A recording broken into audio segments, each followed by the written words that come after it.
Welcome to the latest edition of the Box Office Dynasty, Jack. We will get back to that. We got interrupted by ourselves. We got interrupted by our own show. We will get back to that whenever we reach the end of this. Yes. That if you want to know what Jack and I were talking about right before this started, subscribe to our Patreon. We will get that's bonus content. And behind a paywall, we'll just tell you all our secrets. That gets personal behind the paywall. It gets very personal, and it's only like a few dollars. Like we are easy to buy. So 50 cents, I'm yours. Yeah, I mean, did we ever even see any revenue income from W Energy? And we still I didn't even check, dude. I never. You know what checked. I mean? Like, we could have $1,000 sitting in there and never checked. We just have. It's like the in Monopoly when you have the free parking in the middle. And yeah, dude, we could be just letting it build up. Yeah, it's probably so much. We'll cash it out when the time comes when we really need it. Anyway, we do have a great episode ahead, as we quite literally always do. This week, we are going to go over news nuggets. Of course, we are reviewing, finally, our latest Bible study film, The Apartment, the 1960 Billy Wilder film. We are going to get into that. And, a lot of people were getting into that in that movie. So getting into something, that's for sure. They're getting into one thing or another. We'll go over that. And of course, we got our weekly box office numbers, and then another cable box week here at the BOD. We're going to review the 5th and final season of The Bear. And by we, I mean me. I will review it. But we will go through the finale of The Bear, and then Jack and I together will review the hit new show on Apple TV, Widow's Bay. I don't know if you remember, Jack, like way back in February, March, maybe January. I don't know. We did like a little segment on Apple TV trailers. We did. I remember we watched Widow's Bay. We watched Cape Fear. Widow's Bay and Cape Fear, and the other one was I can picture it, but I don't remember. I don't remember which one it was. Yeah, I do remember. But anyway, I and here we are. And here we are. My point being, here we are talking about Widow's Bay. This week we're a little late. It's been finished for a bit, but with TV on here, with movies, we're always like on top of it the week it comes out, and TV shows we're like, we get to it when we get to it. Because TV shows are like that. They take weeks to finish. Movies are like, boom, it's out, get it while it's hot. TV shows are like, let's take our time. Unless it's Netflix, where they dump it all at once, expect you to binge it over the weekend. And in the defense against what you're saying, Jack, you literally watch Widow's Bay all in 2 days. So, yeah, I started it. It's 7:30 pretty much was when I finished it, or like 5:30 p.m. today. I started it at like 11 o'clock last night, so we're pretty. You must and we'll get to it, but you must have liked it enough that you were able to get through the whole show. I don't know. We'll see. Overnight, because you gave up on The Bear with plenty of time to work through it, and you keep watching. You guys will find out. I don't mean to spoil ahead of time. Just pointing out some observations. And in the theme of television, at the end of this episode, we are going to go through the Emmy nominations this year. They are here, and we're going to go through not all of them, but we're going to go through a lot of the big ones, the ones that people care about the most, and give our thoughts on it.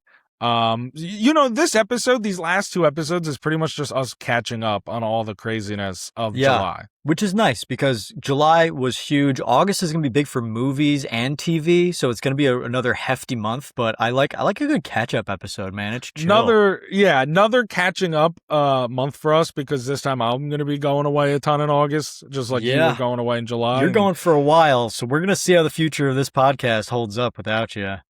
We don't know what's going to happen. Yeah, we will. I don't know. I'm just pointing out that to this point, I have appeared. I'm the only person in BOD history at this moment to appear in every single episode of That the is show. True. You've never missed an episode. I've never missed an episode. That might have change. We don't know. Consistently coming to your home, folks, into your cars, into your places of work. Coming into your places of work. On the toilet. You know what? Coming in your ears. Coming in your ear, coming in every orifice, and whatnot. Yeah, how do you continue from there? Yeah, I don't even know how to continue from that one. But yeah, we'll see what happens. It's a crazy time. It's like I said, Jack.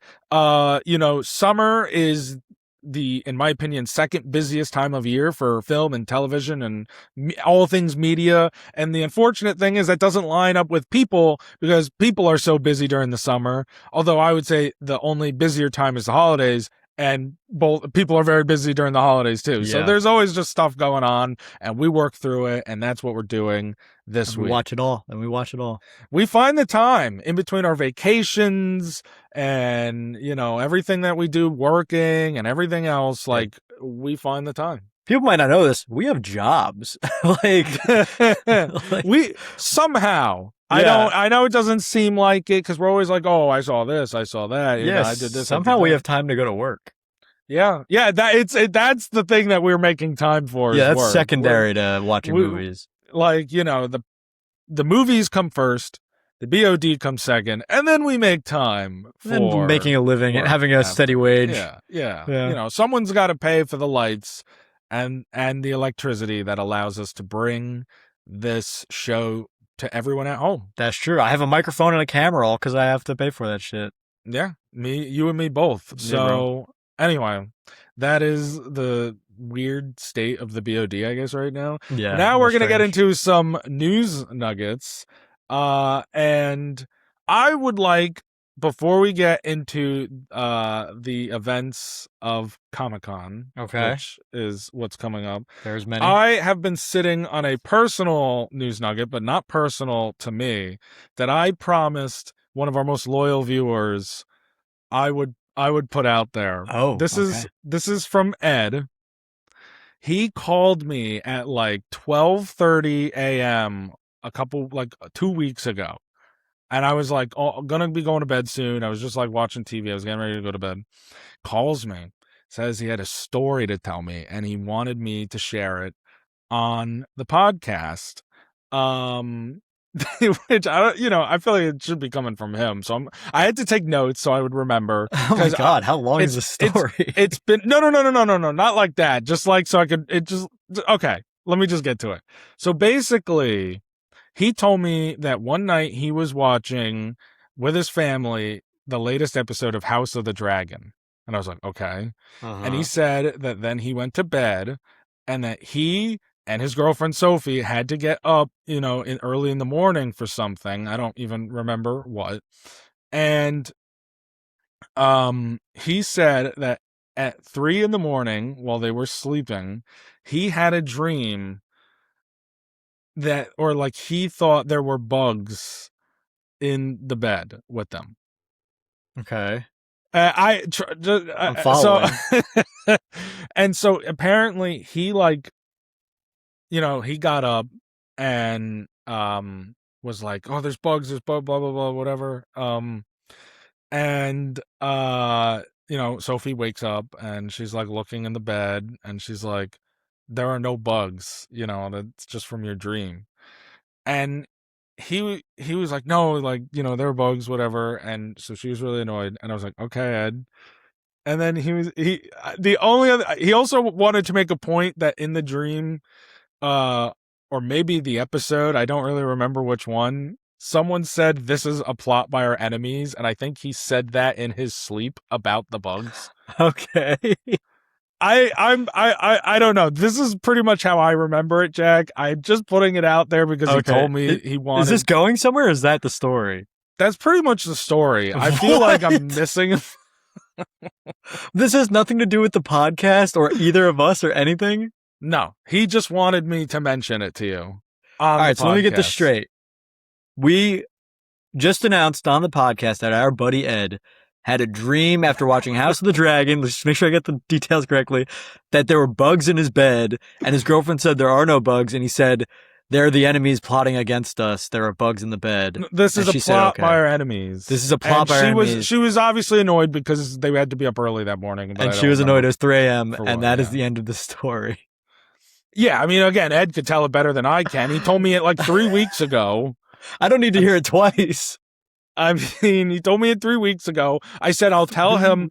And what happened was I said, okay, you want me to say it on the podcast? I will. But the next episode was with Ben, Brandon, and Matt. And I was like, no, Jack has to be there for this story. And then the next week, last week with the Odyssey, there was way too much going on. We did not have the time. We don't have time for that shit, Ed. We did not have time for this shit. And I remember Ed then reached out to me and was like, hey, you don't forget to tell the story. Like, you looked And so I was like, no, I didn't forget. There just wasn't fucking time for it. So that's the story. I'm glad that was actually a good story. It's funny because I could picture it. And you know what? If you like that story, follow Ed. He's a great artist and animator on Instagram, on TikTok at Ed Baxter Art. I believe that's his tag, right? That sound familiar? Yes, he is at Ed Baxter Art on Instagram, and you can follow him too. on TikTok. He does fucking awesome work. Yeah, and if you came from the BOD, comment about the bugs, man. Maybe you'll fucking freak out or something. I don't know. Dude, yeah, comment that it was a plot by our enemies. Yeah, the bugs are your enemies, dude. Yeah, so I do feel like I'm missing a component, but like it has been 3 weeks and it was not my fucking story. Yeah, you weren't, unless you're like looming over Ed in the bed or I was something. not there. He called me on the phone and to tell me about this story. That's hilarious. And I was like, okay, and then was like, tell it on the podcast. So anyway, that's that. Just in case anyone wanted to know. Shout out Ed. He did our logo and he does commercials and shit for popcorn companies and Nickelodeon and all crazy stuff. So he's a cool guy. He's been a day one listener and way more importantly a friend. You know. Yeah, we love Ed. We love you, Ed. We'll share any Ed story. We love it. Why don't we actually get into some news? Let's lock down some news. The less important news, but San Diego Comic-Con happened over the weekend and we got a lot of news. We're going to get to the big ones right away. Marvel at Hall H. Kevin Feige announced that Ryan Gosling is coming to the MCU as the Ghost Rider in the 2028 film Ghost Rider, directed by Sean Levy. Sean Levy, Stranger Things, The Adam Project, Deadpool and Wolverine. He's got a track record, and now he's doing Ghost Rider. He has a track record, all right. No, so this has been something that was rumored for a little bit with Ryan Gosling, right? You know, big time fan casting and big time rumor. Do you think that he will be good for this role, or do you think this could be like a John Krasinski, Mr. Fantastic kind of thing where it comes, like, oh, John Krasinski playing Reed Richards, and then he only did the one movie. Not saying that Ryan Gosling's just doing the one movie, but like some people felt like, oh, maybe it's not actually as good of a fit as the fan casting was. Do you think that could be the case here, or how do you feel about Gosling? I like Gosling as this role. I actually really like Gosling as this role because we know Ryan Gosling can do funny and he can do serious and he can do dramatic. He can do it all. Ryan Gosling can fucking do it all. We all know that. My problem is, one, who knows what the state of the MCU is after Secret Wars? So 2028 is post Secret Wars, and I mean, no clue what's going to happen there. I honestly kind of thought the universe was going to get reset. I don't know if they're still announcing new stuff. Sure. And the second thing is, Sean Levy doesn't really inspire a lot of hope for this film. I don't want Ghost Rider to be Deadpool. I don't want Ghost Rider to be funny. I want Ghost Rider to be fucking cool and dramatic and dark and crazy. He's burning victims alive by just staring into their eyes with his penance stare, dude. I don't think Sean Levy's the guy, personally. Yeah, I agree. I do think that that's what gives me a little more pause about this announcement. I wasn't trying to even doubt Ryan Gosling because I think he's great in everything. To be honest with you, with Ryan Gosling, I just don't want him to be like, and I said it about Indy Navarrete as well, I just don't want him stuck in the Marvel machine for like 10 years where he doesn't have the ability to do other stuff, especially because now he's doing Star Wars, Starfighter as well next year with... He's in it all, yeah. With Sean Levy as the director as well. Like, I just want to see him working with other guys and doing other things. And, he's such a versatile actor. And you're right, Sean Levy did pretty well with Stranger Things. He has a mixed track record. I think there is, but there is reason to have pause. Like, is this the kind of movie that we feel he can deliver, like at an acceptable quality? Yeah, I think Gosling is going to be more of not the John Krasinski, but the Oscar Isaac. I can't imagine Ghost Rider isn't anything but a Ghost Rider project. Like, I think like Moon Knight, one and done. I wish we got a season 2. We didn't, but I don't think anyone really expected Moon Knight to be in the Avengers. It was kind of like, oh, cool, little side thing. I think Ghost Rider's kind of going to be like that. It's just his own thing. Maybe some people will make cameos, but I can't see him joining the Avengers or continuing for multiple sequels. Maybe there's a second one, but besides that, I don't think he's going to be in the MCU for 10 years. Yeah, we'll see what happens. That's a good point. And the thing about Ghost Rider is too, he's a legacy character. So he has, depending on which one he's playing, if he's playing Danny Ketch, he's got Johnny Blaze, who becomes the Ghost Rider after Danny Ketch, and then Robbie Reyes, who becomes the Ghost Rider after him. I think he's playing Johnny Blaze. I thought I saw that somewhere. So if he is playing Johnny Blaze, which makes sense, he's the most popular one. But there is still a Ghost Rider that's after him, so they can always just have him pass on the mantle. That's fair. We'll see. Speaking of passing on mantles, Black Panther 3 is officially moving forward at Marvel. That was the other big announcement that we got at Comic-Con. And Ryan Coogler is returning to direct the film, which is expected to hit theaters on December 15th, 2028. The film will star, they announced, David Johnson, who will be playing T'Challa's son and taking over the mantle of Black Panther, and Letitia Wright will also be reprising her role. So this is pretty big news. We are getting the third in the Black Panther trilogy. Well, I'm assuming is a trilogy. I don't know if Coogler will come back again. It begs a lot of questions. I mean, I feel bad for Letitia Wright because she finally got the chance to be the hero and be Black Panther in the second one, and now they're like, you're out. Like, you're still in the movie, but you're not going to be the Black Panther. Yeah, I'm sure they'll still have her. Like, I wonder if they're not like both be Black Panther, but like she'll still continue to fight and, you know, wear like a Panther-esque kind of costume. Like, I don't know if there's any Doomsday. Right. I don't know what that's going to look like, if there's any sort of precedent for that in the comics or whatever. But at this point with Marvel, it's just kind of like they're throwing shit at the wall and we're going with it. But I love David Johnson. He was in Alien Romulus. He's in The Long Walk. Like, he is a great actor. So I think that this is a really good casting. And I love that Coogler is coming back to finish it.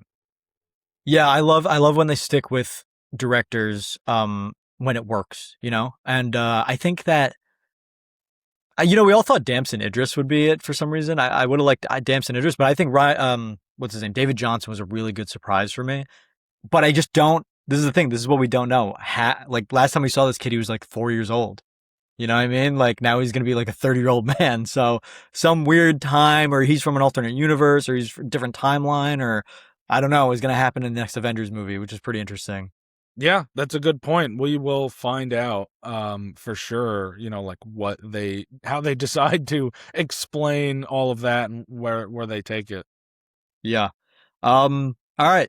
Speaking of Comic-Con, San Diego Comic-Con 2026, let's just run through some stuff we got. So, at Comic-Con this year, we saw Michelle Yeoh and Hunter Schafer in a new Blade Runner 2099 trailer.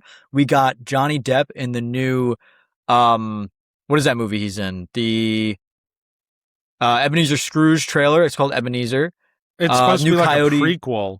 Yeah, Johnny Depp. We got Coyote versus Acme trailer. New Avengers trailer. There's so much that we got. So the new Carrie trailer by Mike Flanagan came out. Holy shit, we got so much stuff.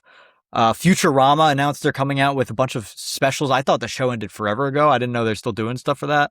New Lanterns trailer. Oh my, this was a great Lord of the Rings, Rings of Power. I don't know if you watch that show. I don't watch it, but I feel like you would like it. I watched the first season and I enjoyed it decently, but it wasn't like the best. And then I just never kept up with it. Oh, really? Well, those are all like the main trailers that were released at Comic-Con this year that we would care about. Obviously, the thing I care about the most is the Marvel stuff, but that's a nice list. I like Lanterns, Doomsday, all that cool stuff. All the cast and crew came out for all the cast came out for all this stuff. For every trailer released, all the cast had their own special panel, and it was cool to see all that stuff on YouTube and TikTok and stuff. I'm very excited for Blade Runner 2099. I've been waiting, because I knew that was coming out this year. I'd been waiting to see any kind of first look or trailer. Like, we really didn't have much.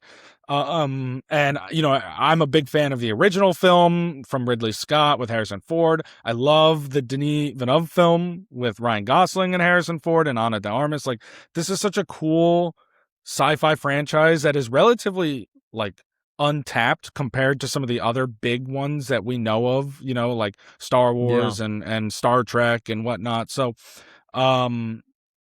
I'm not like saying, oh, milk Blade Runner, but I think if you got a cool idea, I love Michelle Yeoh, I love Hunter Schafer, I love this world. It's such a mysterious, vibrant, like it's like a muted vibrancy, and it's so mysterious and so, just like up my wacky sci-fi alley. I mean, I'm a big Dune fan and Star Wars fan, so clearly it's pretty wacky. So I'm very excited for that. Like, that is probably the thing, that and Mike Flanagan's Carrie series are what I'm most excited about coming out of Comic-Con. We got so many memes from Blade Runner 2049. I can't wait to get more from 2099, dude. It's so funny. Dude. Have you ever seen the movie? Nope. I've seen Ryan Gosling staring and he's like pissed off. And then I've seen him laying on the stairs in the snow. I've seen all those memes, dude. Dude, that is such a good movie. It's probably better than the original in my opinion. But they're close. I've also they're heard both really, really good. They're both really good. Yeah. The original's still great. All right. So I guess that's it for Comic-Con. That's all I got. This are the main things I got. Moving on, I have a few others. I don't know if you have anything else this week. No, that's it. Okay. Glenn Powell is set to reunite with director Richard Linklater for an untitled Lou Gehrig film at Universal, where Powell will star as the Hall of Fame New York Yankee. And SNL executive producer Lorne Michaels is going to produce the movie. Okay. Interesting. So, I didn't hear anything about that. Do you remember the movie that they did a couple years ago? Was it Hitman? Hitman, yeah. I loved that movie. I thought that movie was great. Yeah, same director and, obviously Powell teaming up. So I'm very excited for that. I'm a huge Yankee fan, and I'm a huge Richard Linklater fan. Like, I love the Before trilogy. I love a lot of his movies, so I'm very excited. So you think they're going to make a disease, or they're going to name a disease after Glenn Powell next? Maybe that It'd be like you have Glenn Powell's disease. Jeez, would be Glenn Powell's disease. I assume they just renamed Lou Gehrig's disease after the movie, but that's kind of fun. What is there, like a statute of limitations on how long Lou Gehrig holds the rights to the disease? Yeah, you know what I mean? I think so. I don't know. His disease would just be looking handsome. No way Lou Gehrig was the first person to get it. So imagine being someone who had ALS before Lou Gehrig, and then seeing him get the disease named after him and being like, what the fuck? Dude, that's so true. But also, like, imagine you go to the doctor and you're like, this had to be like a Family Guy cutaway or something. Like, you go to the doctor and you're like, oh, I don't feel good. And they're like, oh, we found out what disease you have. And they're like, what is it? And it's like, what's your name again? And it's like, oh, Bill Smith. Yeah, it's Bill Smith's disease. And it's like, oh, fuck. Like, any disease named after you, you're cooked. Yeah, no, for sure. When you have a disease named after you, it did not end well. You know what I mean? No, but like 100%. But I feel like most of the time, if something's named after you, you're probably not even alive anymore anyway. So no matter what, did it really work out well for you if like things are named after you? That's true. That poor guy who had it and he died and he didn't have it named after him. Like, at least you gotta get something. Yeah, right. You know what I mean? Like, he just gets like a pat on the back. Like, good job, you. So that's fucked up. That's anyway, terrible. Not the direction I saw that nugget going in. A Days of Thunder sequel is in the works at Paramount, with Jonathan Levine in negotiations to direct and Tom Cruise to reprise his role as Cole Tricker. And Cruise will also produce the film alongside longtime producer Jerry Bruckheimer. I don't know what Days of Thunder is. It's a Tom Cruise racing movie. He always has the coolest 80s or names. 90s or whatever. Ethan Hunt. What's this guy's name? Cole Tricker. Cole Tricker? Like, he's got some sick-ass names, dude. Yeah, man. I've actually never seen Days of Thunder either. It's from 1990. It's with Tony Scott, who also directed the first Top Gun. But you know what I do just want to say is I remember when F1 came out last year, Jack, and people were talking about how, it was very successful. It should get a sequel and all. People were saying, oh, maybe a crossover where F1 and Days of Thunder are the same universe. So you get Brad Pitt versus like Tom Cruise in a movie. And I was like, that man, would be sick. That would be sick. So I don't know if this is that necessarily, but imagine. As much as I miss Mission Impossible, because that's one of my favorite franchises ever, I do like how ever since Mission Impossible ended, we're getting a lot more variety from Tom Cruise. I mean, I know it's a sequel, but like we're still getting stuff from Tom Cruise we haven't gotten in a while. I'm very excited for Digger. I mean, he is, it's expected to be this, Oscar push of a role. And he used to do that way more, in the 90s, working with these, kind of more acclaimed filmmakers on like, real showy kind of performances, in a different way than the showiness that he does in Top Gun and Mission Impossible. So I am excited to see him keep doing that. All right. This one is I just thought it was interesting just to see how you react to the actual news. Travis Scott is signing a first look deal with Paramount to develop films and shows. Okay. So, Travis Scott is inspired. I mean, he is Odyssey, in the Odyssey. So like now he's getting into the entertainment industry like that. I don't know. He's getting into filmmaking, I guess. I mean, he's pretty good in the Odyssey, honestly, I guess, but yeah, he was fine. I think his appearance, like I saw like a lot of reviews that are like, fuck Travis. I mean, he's like not a great guy, so people were like kind of pissed that he was even in it. Yeah, but that's fair. It's also Paramount plus Travis Scott. Like the combo is kind of crazy. Yeah, I mean, it makes sense, the combo, right? Like if there was anyone to sign Travis Scott to a first look deal for that, it would 100%. Be Paramount. But then it's like, oh, Christopher Nolan signed Travis Scott to it for his movie, and it's like, I don't want to insult Sir Christopher Nolan like that. Oh, well, if Christopher Nolan calls, you pick up the phone and you say yes. Like, it doesn't, you know what I mean? Like, it doesn't matter. Hey, you could have Kendrick Lamar. Who you are. He could have. That would have been cool. I love Kendrick. So, yeah, that would have been cool. The last piece of news is one that we obviously, keep up with on the podcast just quite frequently every week. This is the first time I'm telling this, by the way, guys. I don't know what you're about to say. So basically, we've been tracking this Paramount Warner Brothers saga for like nearly a year. And we had the news last week and we have another update. The Paramount Warner Brothers $111 billion merger is officially on hold. The merger will not move forward until June 1st, 2027, or until the courts provide a ruling on the lawsuits they are facing over the merger, which includes the massive antitrust trial that the 12 different states are piling together, the lawsuit from the Writers Guild, the lawsuit from the Paramount shareholder against the Ellison family. So there is a lot piling up here, really. Now this is really going to drag on longer like we expected it to. So it's on hold though for now. Hold. We'll take it dragging on instead of just going through successfully. Like fuck that. Like we want these lawsuits to do some damage. Absolutely. I totally agree. So we'll see, but for now, Paramount and Warner Brothers will continue to operate separately, at least for the foreseeable future. So that is the current update on the merger. We will keep you guys updated as the story unfolds, as they say in the news. Yeah, those are all our pieces of news for today. That's all, folks. So why don't we move on now to, it's so good to say this, the Bible study. So you guys know how it works. I'll explain this one. So what we do is we ask you guys to pick a number 1,000 out of... Oh, fuck, I'm restarting. All right, 23 and 1265. Between 23 and 1265. Thank you, Josh. That's why you're my co-host. Out of this book, the New York Times Book of Movies, the 1,000 Essential Films to See, you comment a random number, we spin a wheel, we watch that movie that correlates to that number, and this past 3 weeks, we are watching The Apartment, and we watched it, and we are ready to review it. Yes, we are. Thank you, whoever commented that number. I don't even remember what number it was. It was... Oh. What? I remember what number it was. Was it 69? No. 666?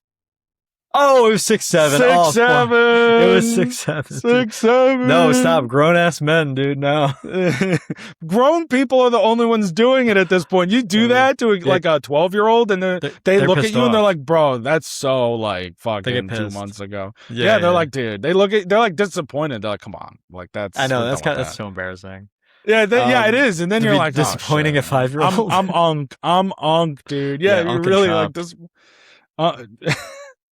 Yeah, well, apparently. Anyway, all right. We are going to rate and review The Apartment, the 1960 film from Billy Wilder. So, spoilers ahead. It is a very old film, so, but spoilers ahead for The Apartment. Jack? I give The Apartment 6.8 accidental cucks out of 10. I give this movie 10 sex apartments out of 10. That is 2 10s in a row from you on this podcast. The Odyssey and The Apartment, yes. Yeah. Well, I guess technically we reviewed The Invite in between, but 2 episodes in a row where you give it 10. Yeah. Where the first review of the episode was a 10. Yeah, well, that's crazy. A good way to put it. Yeah, I love this movie. So the thing is, I had been anticipating a long time. This had been on my watch list. It's one of the all-time classics. It is Billy Wilder, who is one of the all-time great filmmakers, and the only movie of his, the 2 movies of his that I had seen before was Some Like It Hot with Marilyn Monroe, fantastic movie, and the other movie was The Front Page, which is okay. It was fine. Okay. And I've never even seen the other famous movie he did that you maybe have heard of is Sunset Boulevard, which is probably in this book as well. I've never seen that either. So I was very excited because this is one of the like marquee films of one of the marquee filmmakers of that period of time and really all time. And it was a Best Picture winner, and it's got the 4.4 on Letterboxd, and everyone loves this movie. And well, not everyone, but we'll get to that. I absolutely loved The Apartment. I think that it is a very entertaining movie. Very entertaining, pretty reflective of a film, and it does so with like humor and romance, and it's got emotion. Like, I think the strongest part of this movie is the screenplay. It is so well written. I think, it's not just the plot, but the interactions, the little moments between the characters that we see throughout this film, and the way that the screenplay ties things together by the end, through the dialogue, through the relationships of the characters. It is fantastic. I think it makes a lot of sense why this was the Best Picture winner. And I loved it. And I also love the performances. Jack Lemmon, Shirley MacLaine. I love their chemistry. I think that they are just a delight to watch in this movie. And they are able to kind of straddle this line of, this situational comedy dealing with this apartment, where he's lending it out to his, bosses at work to, let them have sex with their mistresses, and in return he gets, better promoted. Employment. He gets promoted. And I think that that hilarious concept is balanced well with this like suffocating sadness of the whole thing, of like Shirley MacLaine character, of C.C. Baxter's character. So yeah, I was a huge fan of this movie. I know that you, by your rating, were not so much, but yeah, just what did you like about it, and then go from there. It was entertaining. Like, I will give you that. I thought Jack Lemmon was pretty charismatic as I don't know, what, Baxter, whatever his name is. C.C. Baxter. Yeah, I thought he was charismatic. I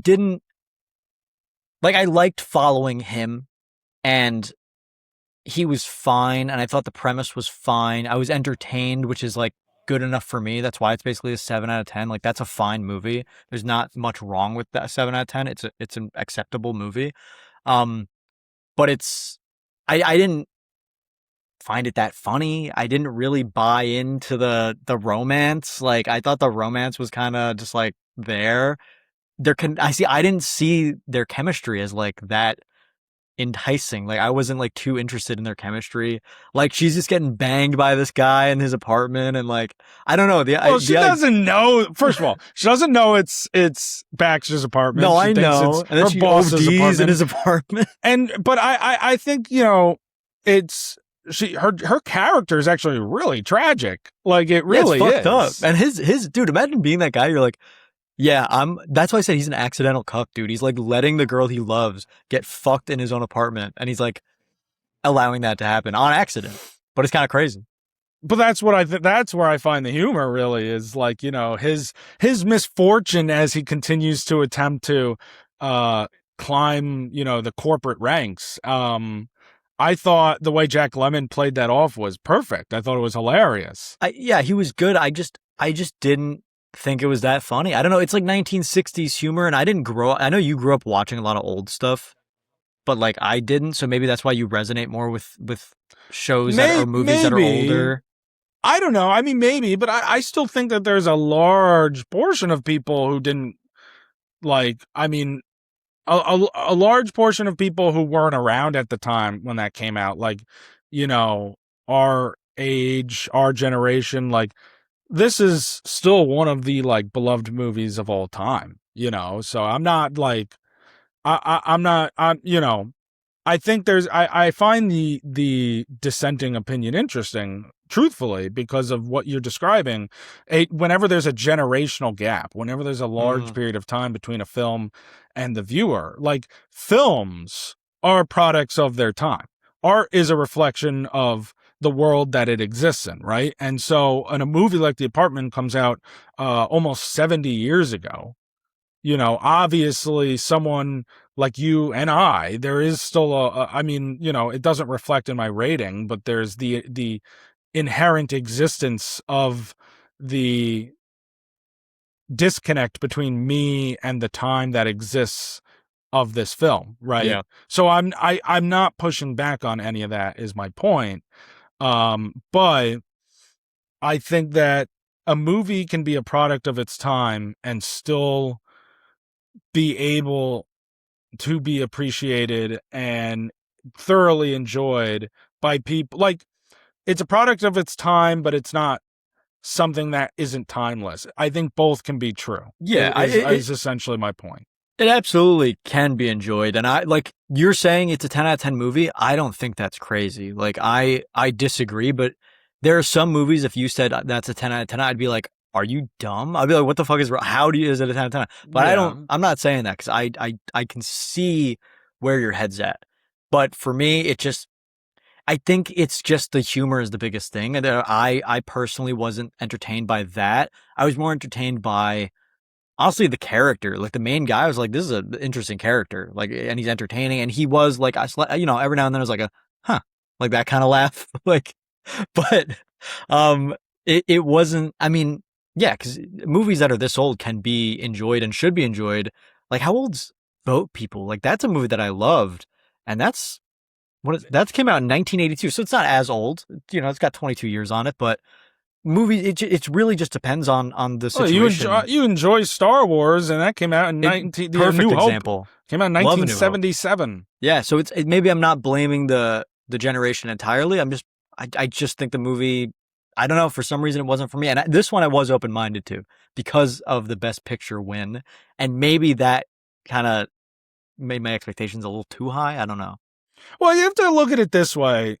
This kind of movie would not win Best Picture today. Not that it doesn't deserve it. No, and I was comparing to what wins today. That's what, because like I love the movies that win Best Picture today. The last couple of years, I was like, these are fantastic movies.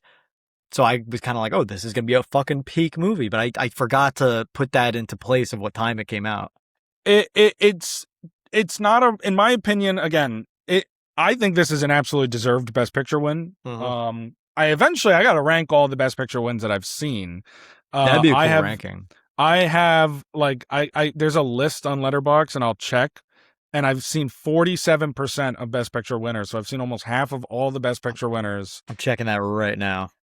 In history. I'm going to get to at least 50% by the end of the year.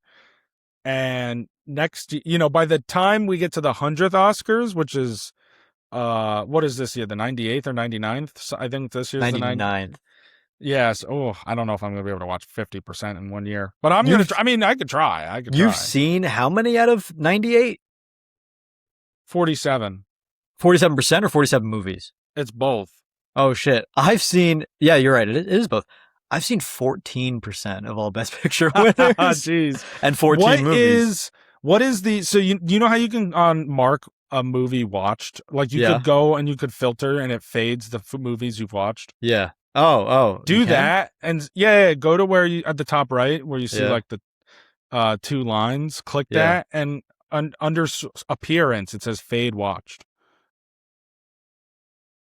Appearance, fade watched. Okay, I got it. And then you can see all the movies on there that you have watched, that you have marked watched are faded. Oh, yeah.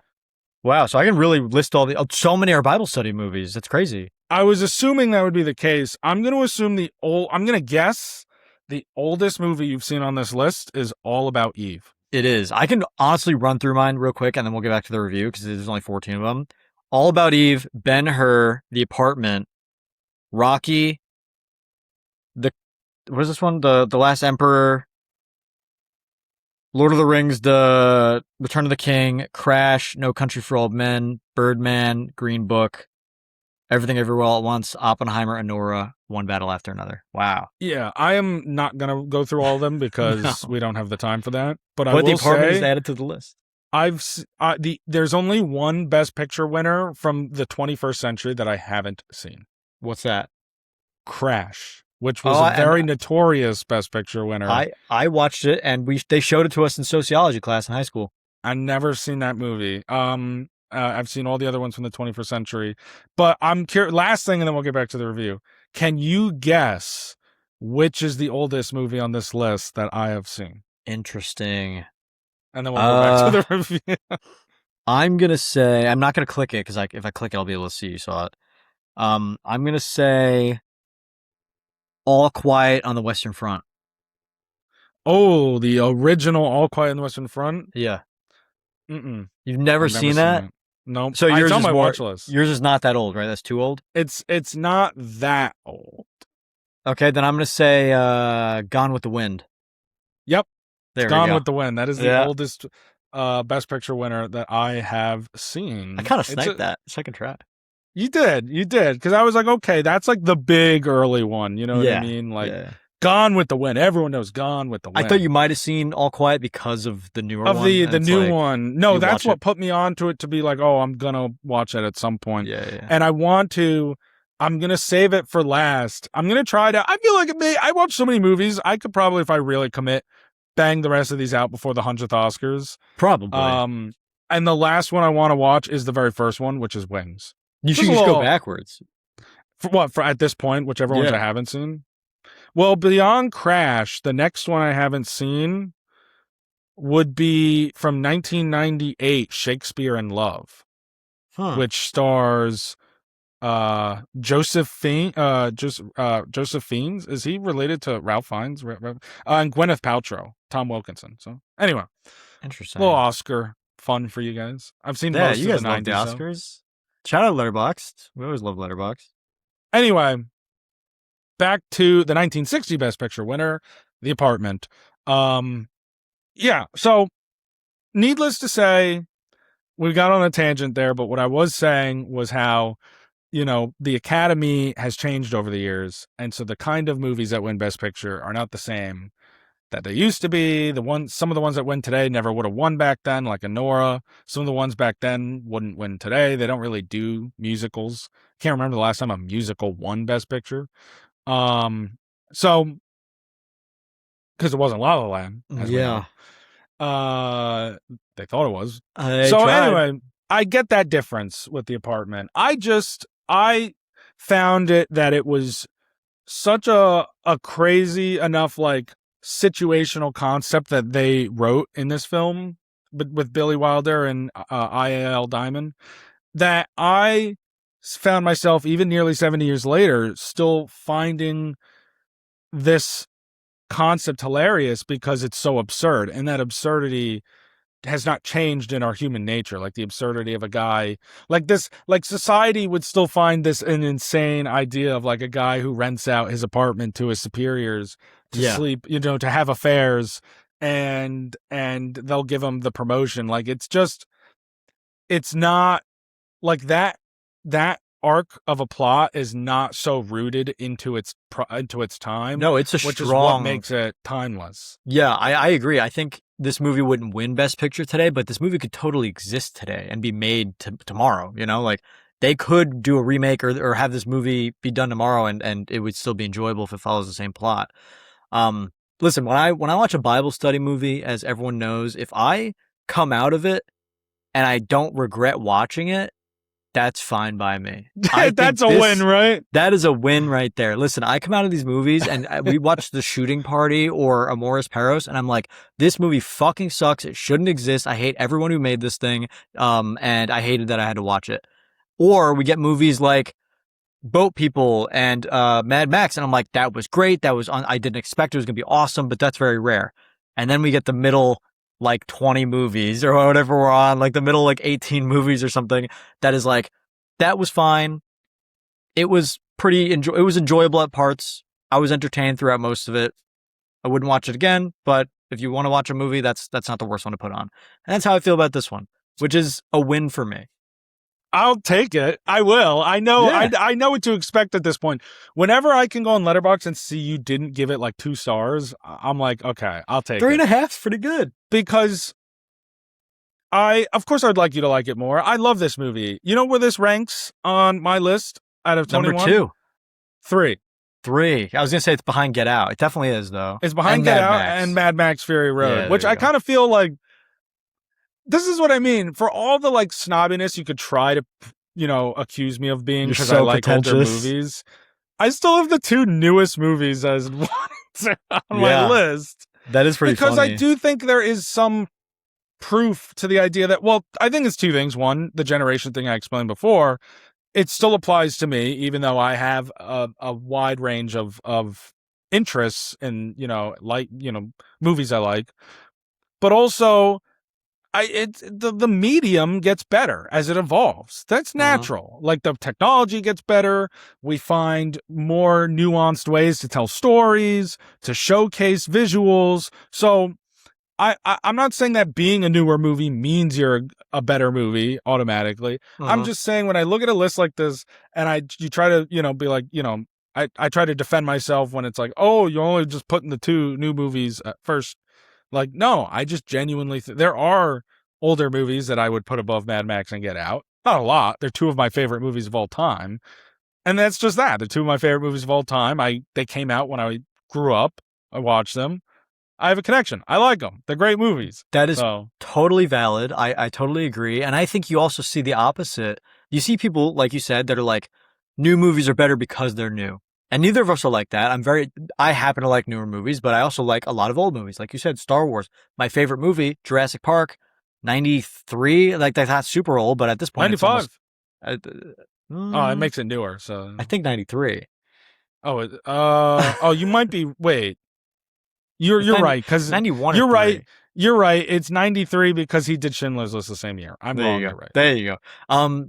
But that's my favorite movie of all time, and it's almost it's over 30 years old at this point. So, I agree. So then you see the opposite, and I do see people who can't admit that newer movies are better. Like people will watch the first Star Wars, and when the second one came out, the first one, the original is always better. The original is always better. And you see a lot of the original is better. The original is better. Sometimes sequels can be better. Jurassic Park's case, the original will always be better. But, it's possible. Like, I just don't understand either mindset. Time can dictate whether you like a movie or not because of what time produces. But the time itself, when the movie is made, has nothing to do with it. It's the movie itself. And people will not admit that. They'll say newer movies have to be better because they're newer, better effects, blah, blah, blah. Or older movies have to be better because they're the original and they're the first ones and it's original thought. No. Any movie can be better than any movie. Yeah, I completely agree. My little fucking rant, dude. Pissed me off. Look, it takes a lot for Jack to have a long point to make. So when you have a long point to make about something, like I'm ready to I'm all ears, dude, man. It's stupid, bro. Sequels can be better. And a lot of times they are, honestly.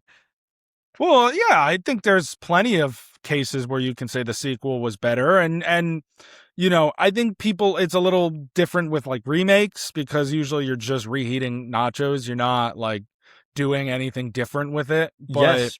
But I think you saying Blade Runner 2049, some people are going to see that and be like, it could never stand up to the original. And sure, maybe you like the original better because of what it is, but some people might be like, it's the first one. And it's like, shut the fuck up, dude. You can like either one. At the end of the day, this is I remember when I was like, oh, I'm having problems, like, trying to rate things because I feel like I've seen so many thousands of movies and I used to rate things differently than I do now. So some ratings that I see don't match up with the ratings now. And it's been like 8 years, anyway, it's just a big mind fuck. And it's sometimes ranking movies is like that. It is such an arbitrary thing to do with it's art. It's tough sometimes. You know what I mean? Like, I do it. I'm not trying to be a hypocrite. Like, I acknowledge I love making lists. It's a tism of mine. I love doing it. I'll make a list about pretty much anything. Dude, we used to sit in our room and make lists. I get excited to make a fucking grocery list. Like, I love making lists. So I was like, I make these rankings, but sometimes it's really tough for me. Like, for example, great example, Oppenheimer and Odyssey.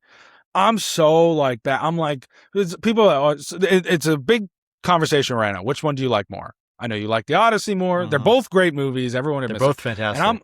And I'm like sitting there, and I'm just like, I don't know. Like I truly am like so back and forth. It's like, oh well, if you had to rank them, and right now I'm saying the Odyssey. The next day I'm saying Oppenheimer. It really is like a day by day with me right now. But the point is, art, like, it is an arbitrary thing to do with art because you're pinning it against one another, and in reality, that's not how that works. It's not sports. It's not a competition. Even the Oscars, and which is a competition, is, in my opinion, should still be seen as a celebration more than a competition.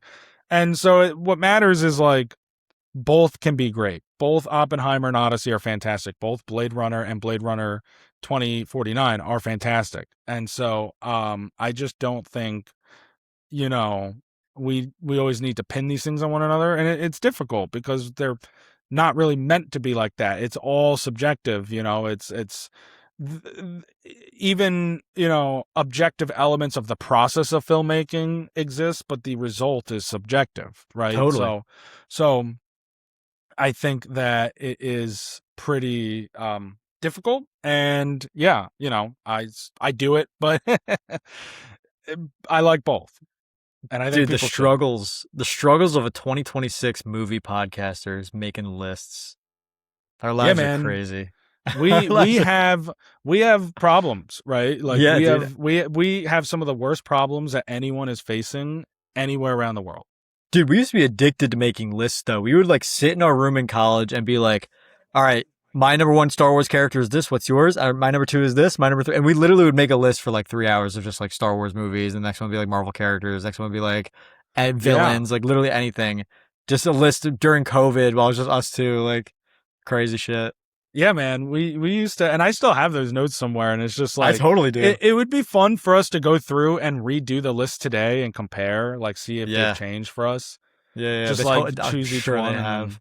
Yeah. That's awesome. But yeah, no. So I love The Apartment, though. I think it is a phenomenal movie. I think it is just really funny and heartfelt. It's also very sad and tragic at times.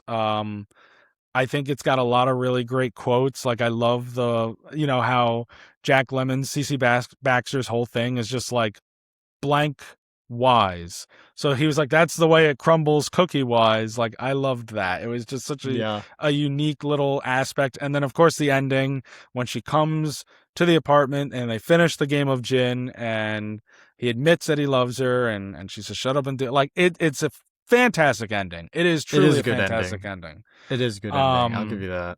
So I love that movie, and I highly, highly recommend everybody goes and sees it. I'm really glad you enjoyed it. And yeah, honestly, it is worth a watch. Like that's what I come out of these movies being like, whether don't watch it. If you want to know whether to watch a movie, I'm your guy. Don't watch fucking Amores Perros. Watch The Apartment. That's what I get from this. Yeah, fair enough. Yeah. All right. Why don't we move on to the box office numbers? Holy shit, I forgot we still had to do that. Yeah, it feels later because we're recording later, and we did spend a lot of time on the apartment, but a Bible study deserves it, right? Always deserves to go first. And plus, it's. I was more thinking. I was like, oh yeah, it's a TV episode. I forgot we're still after this movie. We have more movie talk. We do have more movie talk. And that is, then we get into the TV stuff. That is the money. Show me the money. We're going to go through the box office numbers. First and foremost, couple of housekeeping notes. We saw Michael cross $1 billion last week, become the second movie of the year to do so, where we very unfortunately ate our words. Michael, big time. We don't have to talk about that too much, but Michael is actually just rubbing it in our faces. The highest grossing movie of the year so far. It surpassed the Super Mario Galaxy movie. It is the highest grossing movie of 2026 to this point. That won't last long, though. I'm fine with that. You think so? I enjoyed it. Like, you guys liked it a lot less than me. I enjoyed it, so I'm fine with that. Yeah, but I think it's just the fact that Matt can spend the rest of his life and our lives rubbing it in our face. Yeah, he'll remember it for sure. So, I'm going to be careful next time with my predictions. Yeah. Anyway, moving on. Obsession has become the 6th highest grossing horror movie of all time. It is at $458 million worldwide. So just continues to pile up the cash. Yeah, that is insane. And that will take us to our top 5 box office numbers for the weekend of July 24th through the 26th. In 5th place, in its 4th weekend of release, making $9.6 million, is Minions and Monsters. So the latest entry in the Minions franchise, hanging on strong. What's it at now? Almost $412 million worldwide. That's pretty good. That is really good, actually. Wow. Yeah, for Minions and Monsters, it's really good. In 4th place, in its opening weekend of release, making $9.6 million, is Hadestown the Musical. It is, I don't know if this is like a movie version of the Broadway production, like Hamilton. It is, yeah. Like Hamilton on Disney Plus, that's what it is. Okay, it's cool that that's in theaters. Yeah, it's pretty sweet. I didn't even know about that. So, opening weekend. In 3rd place, in its 6th weekend of release, making $10 million, is Toy Story 5. So, the Pixar film, hanging on strong. I didn't even realize this. This is news to me. It is the 3rd movie to cross $1 billion at the global box office in 2026. This stretch of weeks right here is like money machines, dude. It's crazy. People are starting to show up to the theater, and we got 3. So Super Mario Galaxy movie, Michael, and now Toy Story 5 have made $1 billion. We got 3 so far in 2026. We got a couple coming soon. We just might. In 2nd place, in its 3rd weekend of release, with another $10.5 million, not making $1 billion at the box office, the live-action remake of Moana. Just a little shy of $1 billion. It is at $228 million worldwide. I keep forgetting that that's in theaters, and it kind of seems like everyone else is too. Yeah, I would say so. I would say that people have forgotten about this one very, very quickly. It came, it went. It was a massive disaster for Disney. It'll be interesting to see how they move forward, with the kind of movies that come out after this. They CGI'd The Rock's nipples out of the movie. I wonder how much of the budget went into that. It's probably more than was necessary, if we're going to be 100%. honest. Anyway, in 1st place, moving on from The Rock's nipples, which were not CGI'd out of this movie because they weren't there in the first place. In its 2nd weekend of release, making $87 million more at the domestic box office, is Christopher Nolan's The Odyssey, only a 29.6% drop off from its opening weekend. This 2nd weekend of $87 million domestically is higher than Oppenheimer's opening weekend. So The Odyssey is maintaining a record pace for Christopher Nolan. Whoa. It has currently made $639 million at the worldwide box office. It is now expected to pass $1 billion and will finish likely with at least $1.3 billion, which would make it the highest grossing film of Christopher Nolan's career. Yeah, I mean, Oppenheimer crossed $1 billion. I think The Odyssey is... it didn't. It was close. At $900 and like something million. You're kidding me. It never got $1 billion. You're positive about that? Near $1 billion. I am positive about Whoa, that. I've been living my whole life. I mean, it's only been like 3 years since, but thinking that The Odyssey, Oppenheimer was $1 billion. Wow. The highest grossing Christopher Nolan movie of all time is The Dark Knight Rises currently, which is that $1 billion? Grossed over $1 billion. So I think it's, and then The Dark Knight, which grossed $1 billion. So those two movies are the top two highest grossing of his career. I think they're the only ones. I don't know if Batman Begins made $1 billion. I doubt it. No, not even close. So this would be the third $1 billion movie of Christopher Nolan's career, and it would be the biggest movie of Christopher Nolan's career at the box office. That's awesome. It's insane. We obviously talked all about it last week, and I feel like the love and the passion for this has not slowed down. Everyone is still talking about The Odyssey in its second weekend. I'm still getting text messages from all kinds of people, and I'm not exaggerating that. Everyone knows I'm like the movie guy. I've been getting text messages from people that I don't even normally talk to, being like, yo, did you see this? This is insane. Like, yo, yeah, go watch the podcast. I'm like, yeah, wait, first of all, hi, how are you? It's been a while. Yeah, you know who you are. You know who you are, but also it's very much like, holy shit, like, this movie is doing something right now. I've been nonstop talking about it. And again, same with you. Every time someone I relatively know watches it, they text me and they go, you were right. Because I see anyone, I go, yo, you see The Odyssey yet? That's exactly what every conversation with me is now. And if the second they see it, they go, you were so right. It's peak. And that's how our conversations go. And you know what? I feel represented because when you watch a movie, and it's your favorite in a certain category. Like, this is my favorite Christopher Nolan movie. And I know you're flip-flopped, but this is my favorite Christopher Nolan movie. And if it becomes his highest grossing movie, that's what I fucking like to see, right?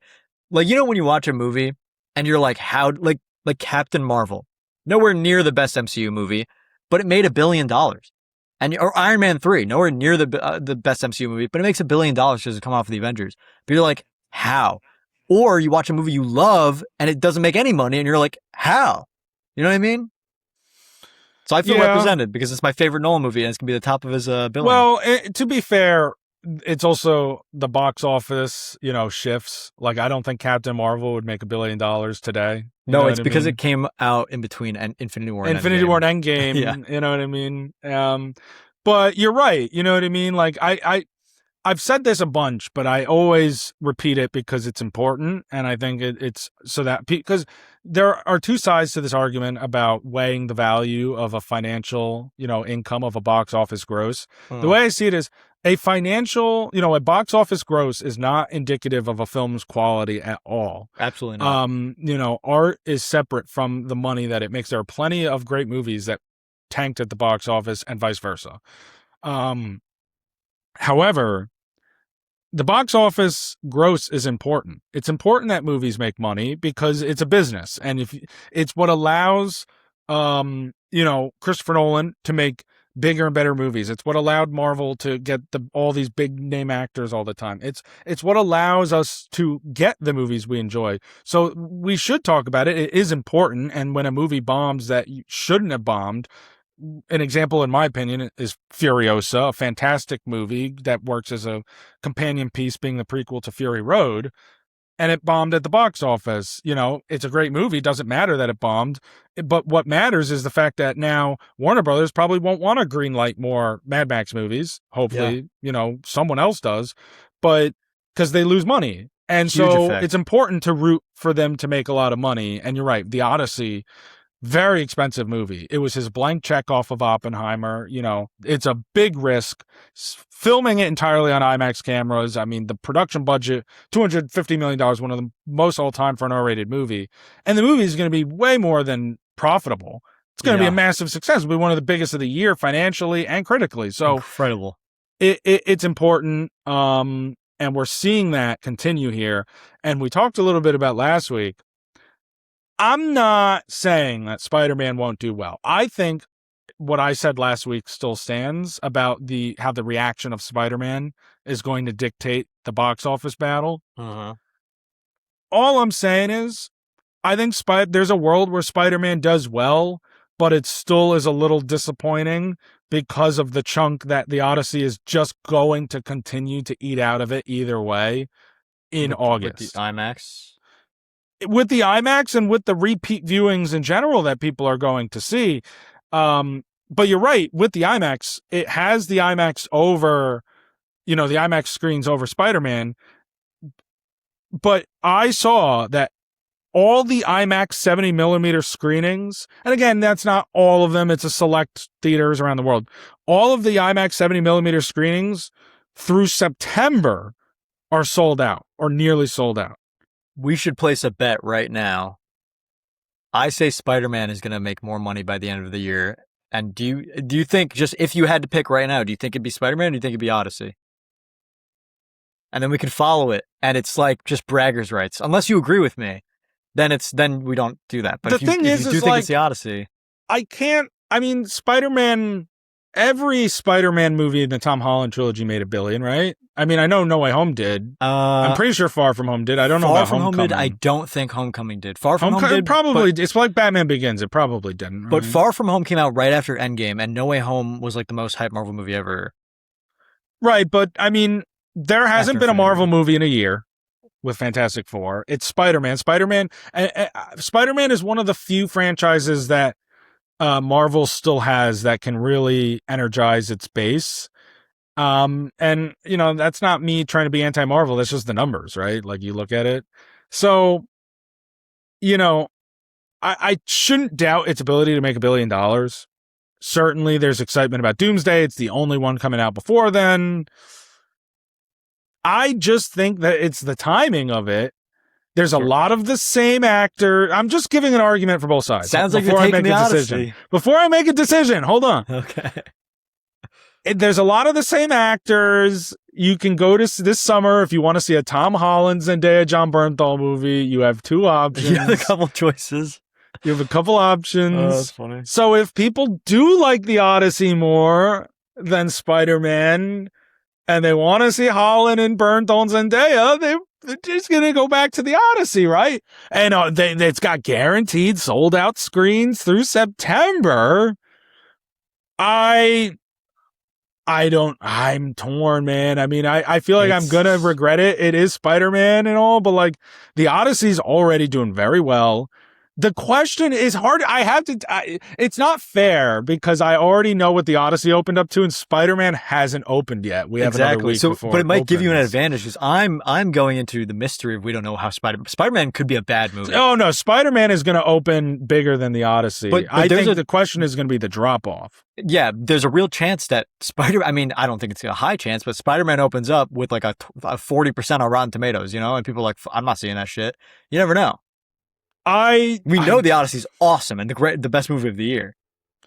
Right. I'm so torn on this. You have nothing to lose if you say the Odyssey, but I'll put what Maddie did to you. If I'm going to go 0-2 to you and Matt, and I'm the one who reads these numbers every week, there is some pride on the line here. Yeah.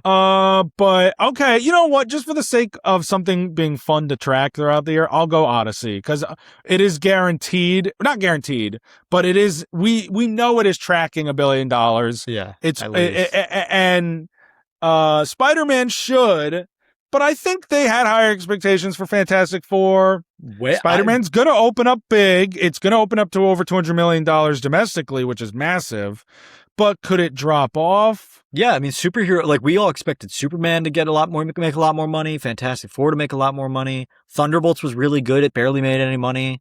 The only thing that worries me is the Odyssey is rated R and Spider-Man is a movie for the family. So that's a whole bracket. But then the Odyssey has IMAX, so maybe you can. Maybe all right, I'm gonna go the Odyssey, but I want it to be known right here in the now. It's not like I'm saying Spider-Man. Like if it ends up being Spider-Man, I completely get it. I'm saying the Odyssey for the sake of us having a little track and battle here, but like. I'm saying Spider-Man because I think there's a chance. I'm not being like Spider-Man's 100% going to make more money. I'm like, there might be a chance, and I'm gonna root for it. I'm gonna take the Odyssey because I think, as much as everyone loves Spider-Man, we've seen a shifting of the times in the box office. I still think Spider-Man will make $1 billion, but the fact that it has to ride on the coattails of the Odyssey. Now, luckily, it didn't come out before. If it came out before, like a week or two before the Odyssey, that would be a problem for Spider-Man. But that it comes out after, maybe the fatigue in the Odyssey sets in sooner. We'll see. So if Spider-Man wins, okay, not surprised. That makes sense. Yeah. But I'll go with the Odyssey for some shits and giggles. Well, we'll keep an eye on it, and when they're both out of theaters, we'll see which one made more money. Yeah. All right. And loser has to give the other one a lap dance. And we'll put it on the BOD Patreon. And join the Patreon. It's $200 for one episode. No, it's not. It's $200 for a 10-second video of the loser. Of the loser stripteasing. Yeah. We should get a Patreon. That would be dirt cheap. Yeah, we'd probably have to pay people to fucking to listen to it. To listen to it, honestly. All right. That's the box office numbers from the weekend of July 24th through the 26th. Congrats to the Odyssey and Christopher Nolan and everybody for maintaining, very unsurprisingly, the top spot. Next week will be very fascinating. If it's Spider-Man or Odyssey, it'll probably be Spider-Man. I'll be curious to see the drop-off after that. Spider-Man will probably take the number one spot from the Odyssey, but we'll see how the ripple effects have on the rest of the numbers. So, moving on from the film to the television. Why don't we, and by we I mean me, again, review season 5, the final season of The Bear. Yeah. I went Hulu green today. I don't know if you could tell. I had to pick a color. I always try to theme the color of my room based on what we're talking about. And I was like, Widow's Bay doesn't really have a color. I mean, it's like black. So it's like white. Yeah, it's like black or white. And it's like, I'm just going to go with this. And the apartment is like also black and white. So that's fair, dude. And it's like, the bear, it's kind of white. Kind of white. So I'm just going to go Hulu green today. Kind of blue the last season. There's some blue, yeah. I've been talking too long. I'm coughing again. Yeah, dude. Just my voice always, because I yap so much, my voice always just reaches like. Yeah, well, it's time for your solo review. That's what that means. Yeah, bad timing for my solo review. That's when the cough comes at home. Water break, ladies and gents. I need to do vocal exercises before each episode. Me. All right. So it'll be spoiler free because Jack hasn't finished it because he doesn't like it, but we could get into that in a minute. You haven't even started season 5. Get into it. Yeah, just your overall thoughts. That's fair. Yeah. I'm going to give my rating and review of season 5 of The Bear, the final season. I give this season, like 9.8 facts stuck in the roof out of 10. And you'll know, Jack, you'll get it if you ever get to it. I was like, I don't remember that. I loved this season. It was the best season since the first 2 seasons. It takes place over the course of one day. It's like The Pit, where the whole season takes place in one day. Season 5 is one day? Mm-hmm. Holy shit, I did not know that. Yeah, season 5 is one day. And it is a fantastic season. It, I think, really wraps up a lot of these character arcs well. Like, something about seasons 3 and 4 that people complain about, that I'm sure you'll complain about, is how the plot the overall narrative slows down a little bit. It's so boring.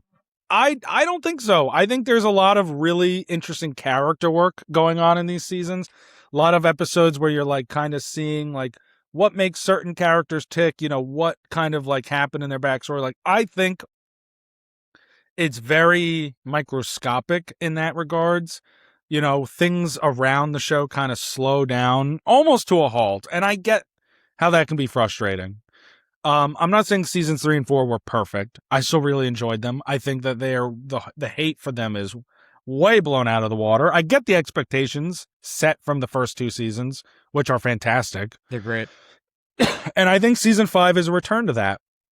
Whether you liked seasons 3 or 4 or not, I do think you notice that shift in season 5.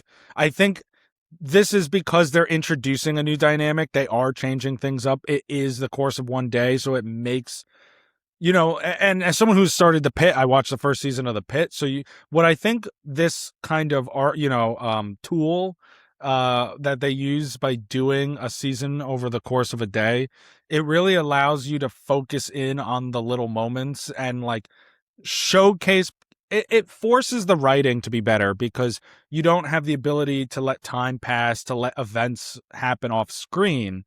Everything that your character develops through has to happen naturally over the course of a day, which is why I think it's more challenging and why I think the Bear writers saw the things about the 3rd and 4th season that people didn't like. And again, I reiterate, I think people hated on it more than it deserved, but I get where the criticism came from. I think season 5 understands this and takes on a new challenge, and it has to do so while making it make sense based on the ending of the events of season 4, which I still can't really get into either because you haven't watched it. But something big happens at the end of season 4 surrounding our main characters of Carmy and Sid. And obviously, you see their relationship, kind of this boiling point of their relationship over the course of the whole show, the first few seasons into the events of season 4. And the final season in season 5. And so what I love about season 5 and how this whole show has really been their relationship, right? Like it's been like The Bear is a show about a restaurant, but really it's a show about, personal grief and trauma, the way you digest it, the way you deal with it, and the way it manifests itself in your relationships. And that is on the forefront of that. The front burner is Sid and Carmy, of course. They're running this, she, from the very first episode when she's hired into the beef or the berth, if you see the shirt that I'm wearing. And by, you get towards the end, like she really grows. She is, not very timid. She's, kind of setting boundaries. Like this show is really all about that, like boundary setting, mental health, and dealing with grief and trauma and depression. Like it really is such a deep show in that sense, to the point where the category fraud question comes up with the Emmys, which we'll talk about later on in the show. So I think that it is very successful in this endeavor, and has season 4 really is like a pot that is boiling, that is bound to blow. Season 5, there is a lot. It's very chaotic. It is probably one of the worst days in the kitchen you can ever have. It is everything that can go wrong does go wrong. They have some bad days, so that's and crazy. This is one of the worst, I would say. But there is such a reserved approach to Carmy and Sid, in a sense that just it makes sense. Like the character progression, like the stuff about the first 4 seasons you maybe don't like, or nitpicks or criticisms, I think it pays off because that character work comes out in a very unique approach with the one day. And we know where Carmy is at in his mind. We know where Sid is at. We know where Richie's at. I think Richie is one of my favorite written characters of any show. He is my favorite in the show. Where you see him written at the beginning versus the end is incredible. And then I watched the special Gary before the season, and you don't have to watch it, but it does have a little connection. And Gary is, it's a flashback with John Bernthal, who plays Mikey, Carmy's older brother who died before the show started. And it just, all these emotional payoffs, you see that difference, of where he was then, of where he is now. It's part of what makes Forks one of the best episodes in the Bears' entire run. Uh-huh. And so I think that rings true for all of our characters in this final season as they approach this final day where it's constantly raining the whole day. It's stormy out, so a gloomy vibe is kind of set. And then they're dealing with the fallout of the events of the first 4 seasons. The restaurant's not really staying afloat. They're hemorrhaging money. They want to sell it. There's just a lot of like truths to be had about this season. And I thought it was really impactful to see it go by the hour, to see them have this one final day in the kitchen that we see them working together. And then, of course, you get the last 2 episodes, which are longer than normal. One is like 52 minutes. The other's over an hour. The final one's over an hour. And the episode, the penultimate episode, which is them trying to get through this insane rush where they overbooked. They have like 3 turns of customers and not nearly enough food in the kitchen. And so they're like dealing with it. And it is some of the Bear at its finest, truly. And seeing how they operate in the kitchen in such a stressful setting in comparison to what they would have done in the past. Just seeing the growth of these characters. It's inspiring. It's emotional. It's just really well written. And so I love this show. That's pretty much what I have to say about it without getting into details and spoilers. But I think The Bear, through its ups and downs, has maintained one of the most unique and remarkable shows for me on television in the past several years, that it's been coming out.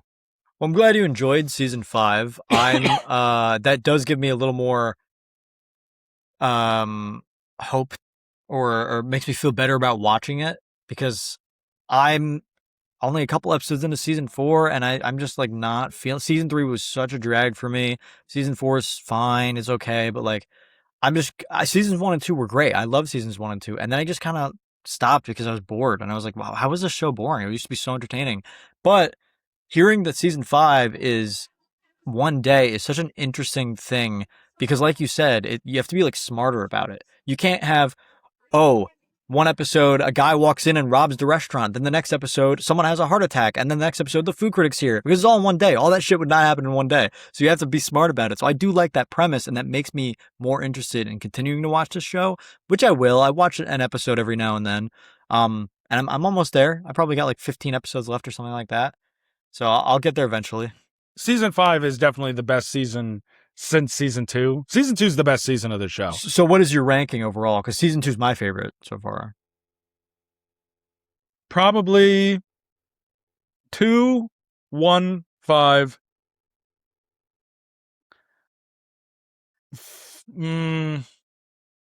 4, 3, I guess. 4 and 3, it's tougher. There is a gap, but like probably 4, 3. That's kind of the order I've been seeing online. Is 2, 1, 5, 4, 3. So that's I think you're in the majority with that. I'm cool. Right in the majority with that one. But there's a gap between 5 and 4 and 3, and just because, again, like I've said, I recognize why, and I have my issues with those seasons, but I still really enjoyed them more than the average person. But I recognize the gap between those and the other 3 seasons. But you're right. The 1 hour thing, it's such a great plot device, and it challenges the writers, and it challenges the viewers and the actors. And I think that's why The Pit has been so successful. And I watched the first season, and, I got to tell you, not to make this a Pit review, just to relate it to The Bear with that style. Like, I didn't think a medical show was going to be my thing either. It is a very gruesome show. It's very realistic with and it doesn't hold back what the images, the visuals that you see. But I was enamored by the first season of The Pit. It is genuinely incredible television. And it's like season 5 of The Bear.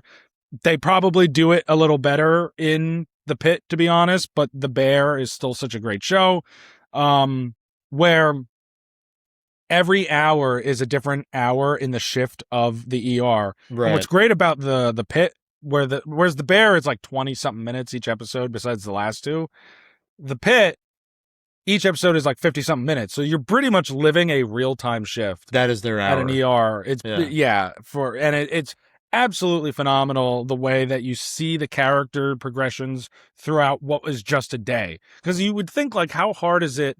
Like, how much does a one person change in a day? You know, like, how do you make one day a cataclysmic moment in a person's life, like a core memory, you know? Yes. Seems like a lot goes down in one day.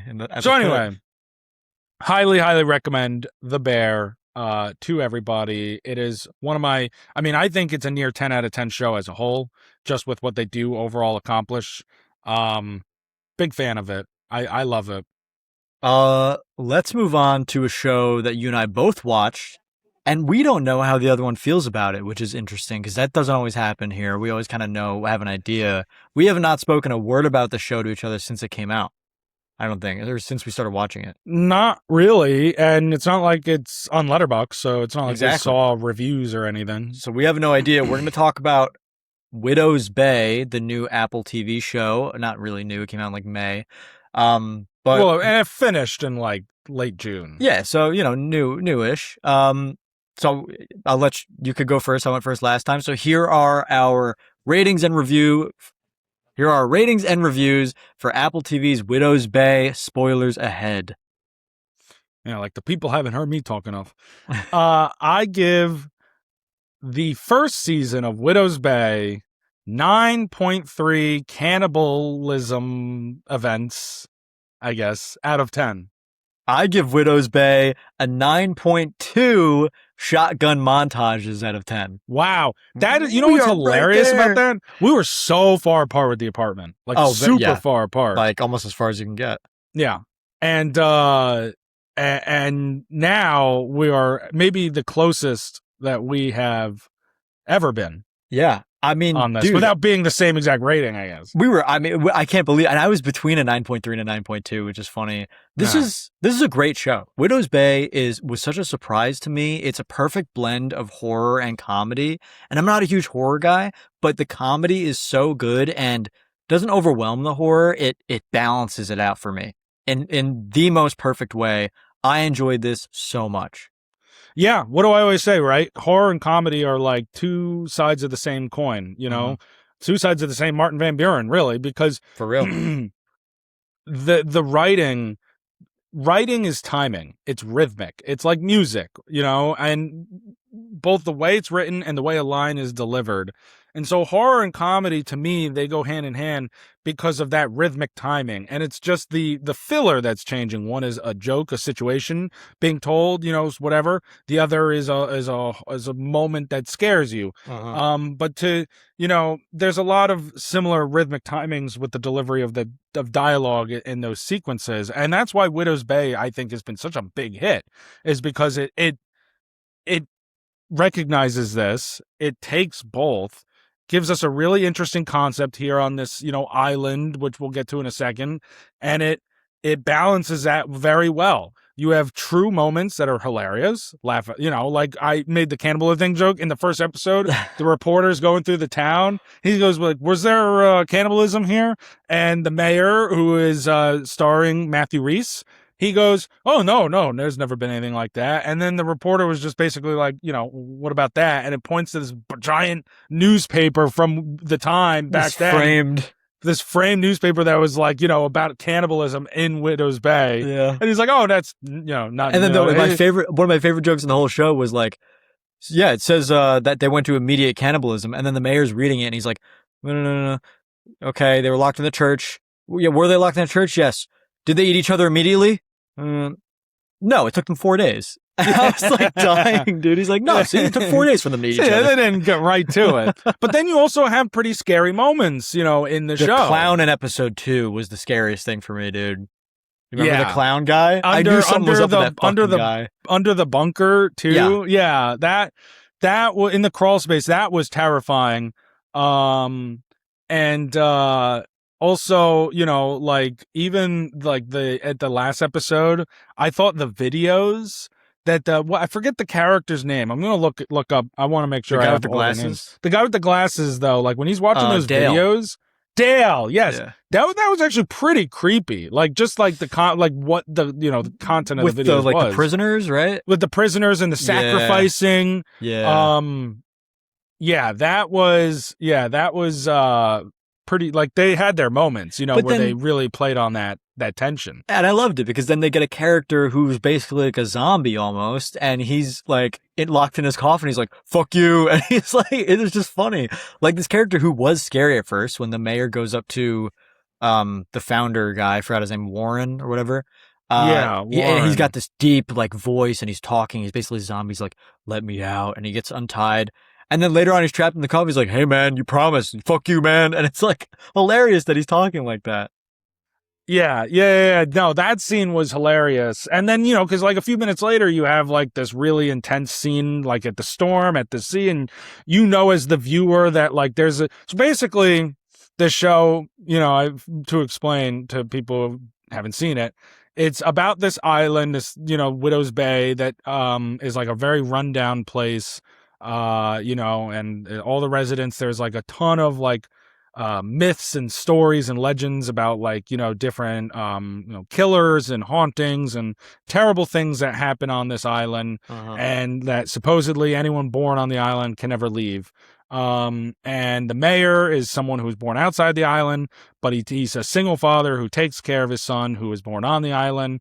And so he essentially, never leaves, never wants to leave, but he wants to turn the place into like Martha's Vineyard, bring tourists, and then crazy shit goes down. So that's basically what it's about. Yeah, the shit is cursed. And the shit is cursed. It turns out the shit is cursed. And yeah, like, so, I do think having those moments, like you said, with and he was phenomenal, Hamish Linklater.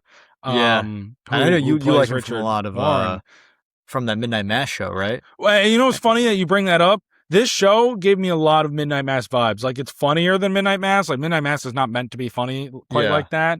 So there's definitely more of a comedic aspect. It's like religious, there's a lot of cultish stuff, right? That one's more of like religious, cultish, based. I mean, I guess so is this too. But yeah, that show is a little more serious in tone versus this one's a little more split. But both are really, I mean, I think that one's better, but they're both really great shows.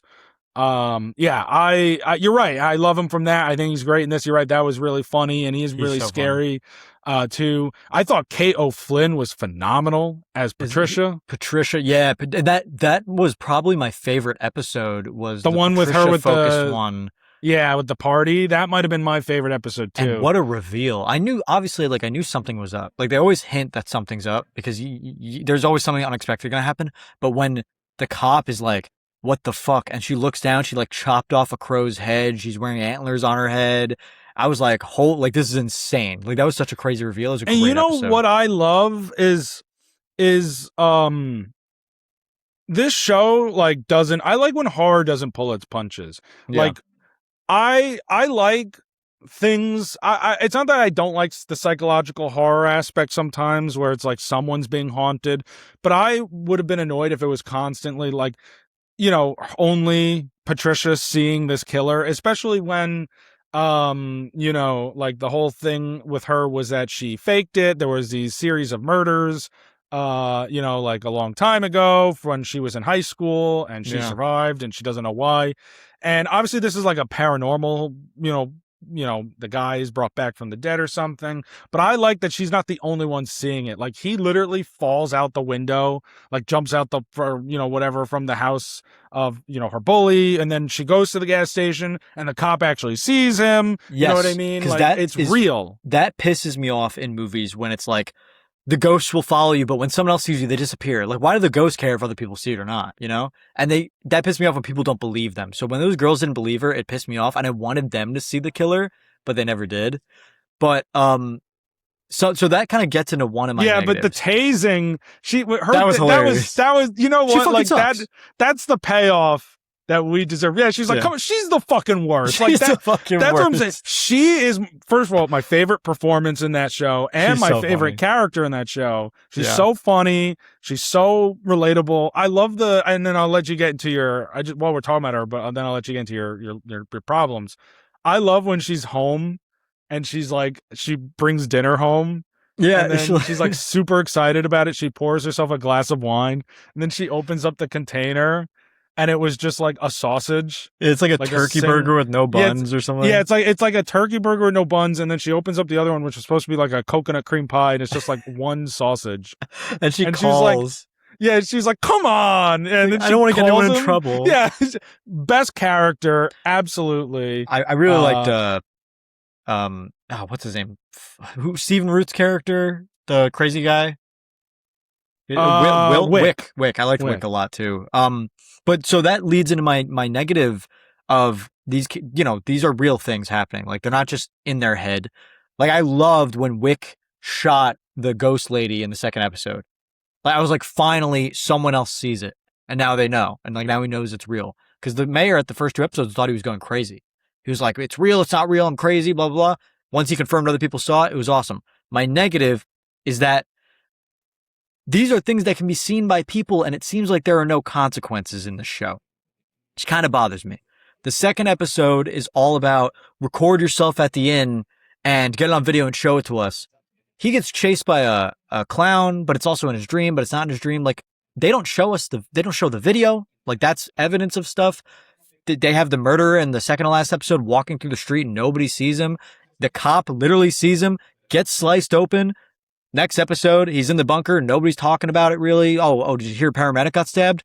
Well, they're not trying to cause, they explain they're not trying to cause mass hysteria. I know, but like there's no consequences to anything that happens. Like all these deaths and all these people that die, they kind of forget about it the next episode. And they're like, okay, next thing. I think, so here's the thing. I do think that the show somewhat tries to play a hand of like, each episode is almost kind of tailored around a different legend on the island. That's what I think, yeah. And they do that while they maintain this overarching plot throughout the season. And I think it's pretty successful. I get what you're saying. It's a minor nitpick. I don't know if I'd say they don't have consequences. I think it's just that. Like, I think it's just because that it's not relevant from episode to episode to mention what the last legend is, because it's kind of like, there's almost so many on this island. And I thought about, like, at first I was like, do I like that there's so much going on? And in the end I was like, yeah, I do, because I think it's different from other iterations of this idea. Yeah. And I like that there's just like it almost like this inexplicable amount of like curses on this island. It's a comedic amount. It is, yeah, and that plays into that kind of split. When the historian was like, the murder of 53, the clown killer of 56, the fire of 61, the tornado of 75, and it's like just listing all these horrible tragedies. It's pretty funny. It is. It is very funny. I think it plays very well. But it did bother me when it happened in the episodes. Like the third episode, the inaugural swim. He goes for the swim and he's getting chased by something and he comes out with a huge gash in his leg. He doesn't say to anyone, like, because they all think he's crazy. Nothing was in there with you. Nothing was in there with you. Show your gash, for like, at least try. It was like all the ghosts and stuff besides the guy. He shoots the water lady in the bathtub, and then the police officer gets stabbed by the serial killer. All the other ghosts and stuff, there's like no consequence to any of them actually appearing. You know what I mean? Like what actually happens? How are you going to have consequence every time? Like, I think that's the thing though, is like, there's this curse on this island and it spawns these different things and they come and go. Like, I don't know that you can expect every ghost or whatever that pops up to have consequence. It's more so like for some, there's varying degrees to it, is the point. Even the first episode though, the guy who went missing, Shep, and then he comes back and he has the white eyes, like Wick said. He has white eyes. He attacked the mayor and then died, and it's not like nobody's like, what the fuck happened? Why are you both laying on the ground and now he's dead? Nobody's like, and the mayor's like, he attacked me, he tried to kill me. Or people aren't like, the mayor killed him. Like, there's no consequence to that ending of the first episode. I think that kind of consequence is something that builds over the course of the show. I think there's something that caught me off guard. I think there's what I find interesting about it is actually, if you look to the last episode with, what was her name? Ruth?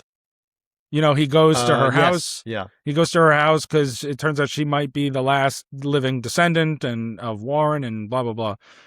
I think like her explanation of all these crazy things is kind of like the show's point of what the island's sentiment is about all this, which is that, because she's sitting there, she's talking about all these people that she like were trying to court her or whatever, and she was like, "Oh, I'm not, like they all died or whatever." Yeah, and it's all these tragedies, and he asks her like about it, and she's basically explaining like, "Oh, I don't know, it's life." Like I think that the people on this island are so desensitized to these cursed things that happen that to them, it's not each individual weird thing that happens on this island is not even very super consequential anymore, because so much insane shit has happened on the island. So like, that's one fair. Guy kind of going crazy and attacking the mayor, they're not even going to think that much of it. That's true. It's like, oh, that's just Tuesday. Yeah. Yeah. That's fair. And then my second problem, I only have 2 issues with the show, so that's one of them. And my other one is also kind of small,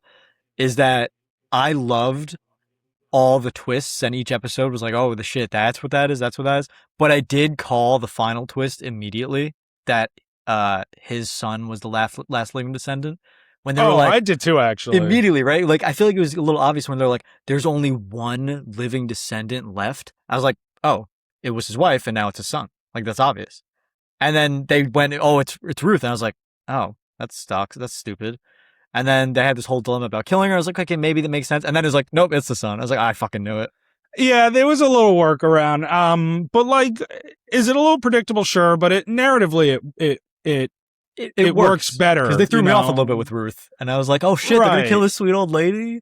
And I like that, like, it makes her character relevant in a sense, because a lot of these characters in the show, like Wick and Patricia and all, like, the sheriff, they all find relevance throughout the season.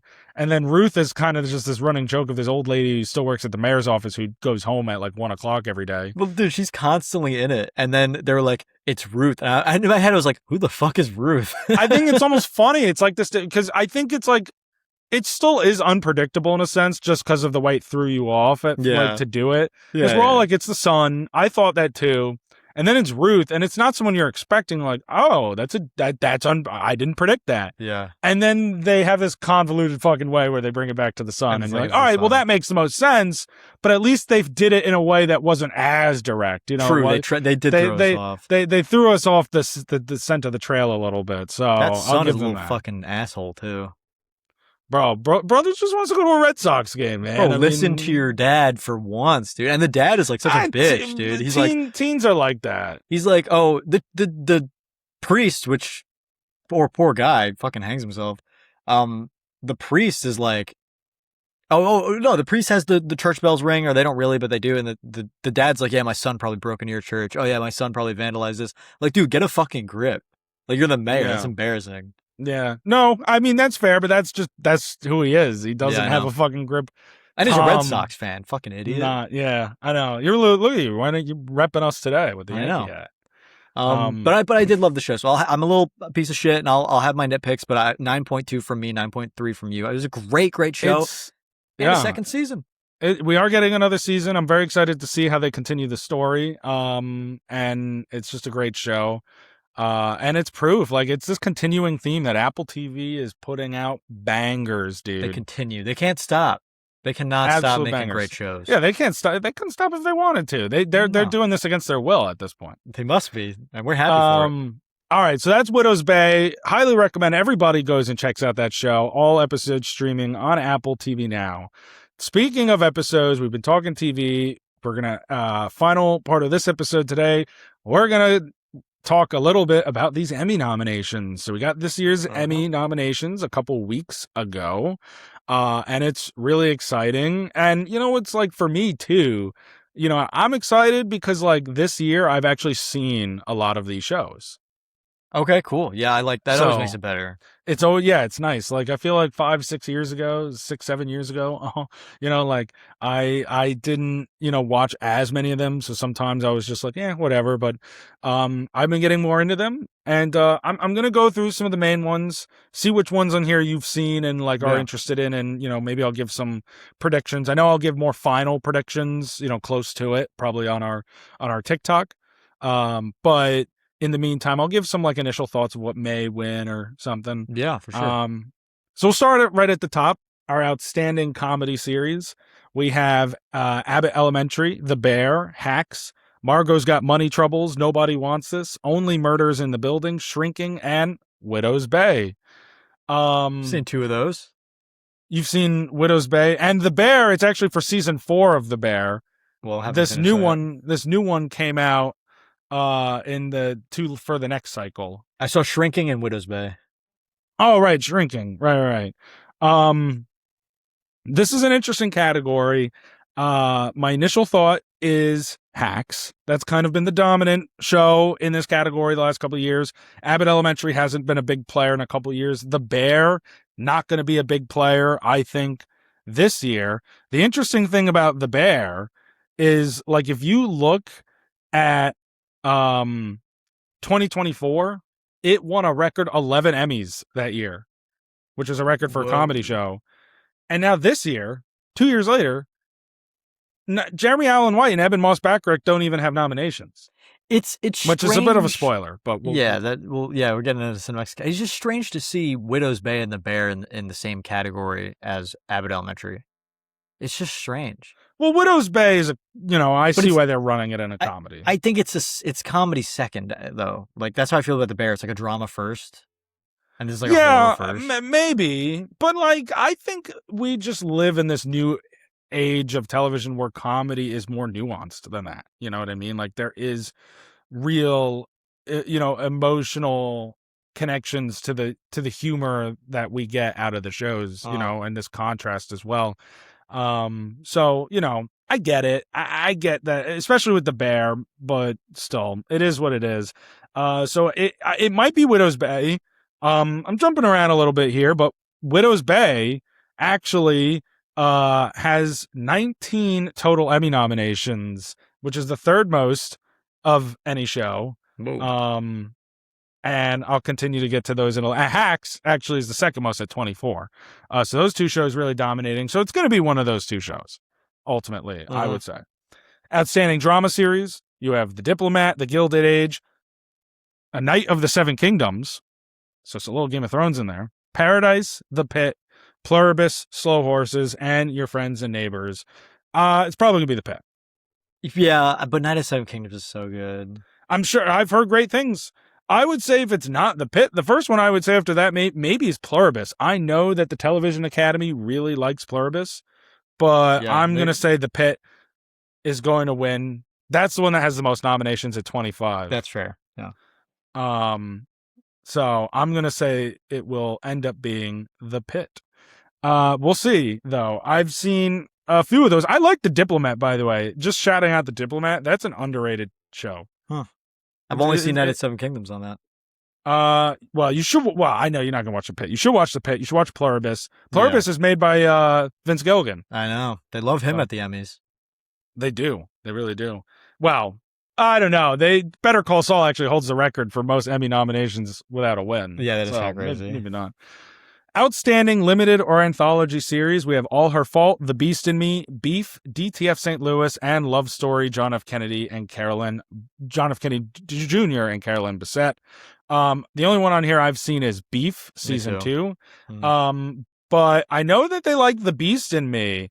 I don't know if you know that. I don't really know much about that show, but I know Matthew Rhys is also in that. No. And he is the first male performer to earn 2 lead acting noms in a single year. So a little bit of another spoiler, but it's relevant.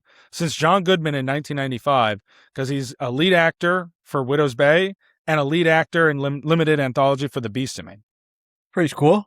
Big year sweet. For him. Yeah. Moving on to outstanding lead actor in a comedy series. Yahya Abdul-Mateen for Wonder Man. Get some Marvel rep. Steve Carell for Rooster. Matthew Rhys for Widow's Bay. Jason Segel for Shrinking. Martin Short for Only Murders in the Building. I love Only Murders. I don't really know how they decide between Martin Short and Steve Martin. Yeah, that is interesting. You know what I mean? Did you ever end up seeing Wonder Man? Not yet. It's on my watch list. Oh, man. Wonder Man was great. It's cool representation. Ultimately, I have no idea. I mean, I'm going to say Matthew Rhys only because of they seem to really like Widow's Bay. Yeah, I would probably guess that. I want to go out on a limb and say like, I know a lot of people liked Steve Carell and Rooster. It's not like out of the realm of possibility. I just don't think Rooster is even close to like how many nominations, you know what I mean? Like compared to some of the others. So anyway, we'll see. But it's cool to see Jason Segel there for Shrinking. Love that show. Wait, did you say Jason Segel? Yeah. Oh, I didn't hear that. All right. Jason Segel for Shrinking. Oh, sweet. All right. Outstanding lead actress in a comedy series, Quinta Brunson for Abbott Elementary, Io Adebari, The Bear, Elle Fanning, Margot's Got Money Troubles, Lisa Kudrow, The Comeback, Jean Smart for Hacks. Jean Smart's going to win. She will sweep all 5 seasons. Oh, shit. Not really. She's won every season for Deborah Vance in Hacks. She's going to win. God, and this is the final season, right? This is the final season. Yeah. So they're going to give it to her. It's which is unfortunate. I love, Io Adebari and Quinta Brunson. I think they're both Have either of great. them won an Emmy for this before? I think they both have in the past. So, but so is Jean Smart's won a ton of them. Yeah, she's won at least 4. So, but she's deserving. She is phenomenal in that show, truly. Outstanding lead actor in a drama series. We have Sterling K. Brown for Paradise, Gary Oldman, Slow Horses, Mark Ruffalo for Task, Rufus Sewell for The Diplomat, Noah Wyle for The Pit. Noah Wyle is so good in The Pit. Now that he's gonna win, dude. He's gonna win. Or it could be maybe Gary Oldman though. I've heard Slow Horses is pretty great. Dude, Apple TV pumps out seasons of that show like it's nobody's I can't believe business. it's still going. I feel like it's been going on a while. And they're pumping it out. They're oh, season 7 is being filmed. It's insane. How do you get Gary Oldman to lock down for that? Easy paycheck, I guess. I don't know. No, it's going to be Noah Wyle. It's going to be Noah Wyle. Very. I haven't seen as many in that category. Mark Ruffalo is very good in Task, though. Outstanding lead actress in a drama series. We have Carrie Coon for The Gilded Age, Chase Infinity for The Testaments, Carrie Russell for The Diplomat, Ray Seahorn for Pluribus, Zendaya for Euphoria. This is a little interesting category. Never seen any of those. I think it's insane to see Chase Infinity there off the Oscar buzz. Yeah. She's got an Emmy nomination. That's cool.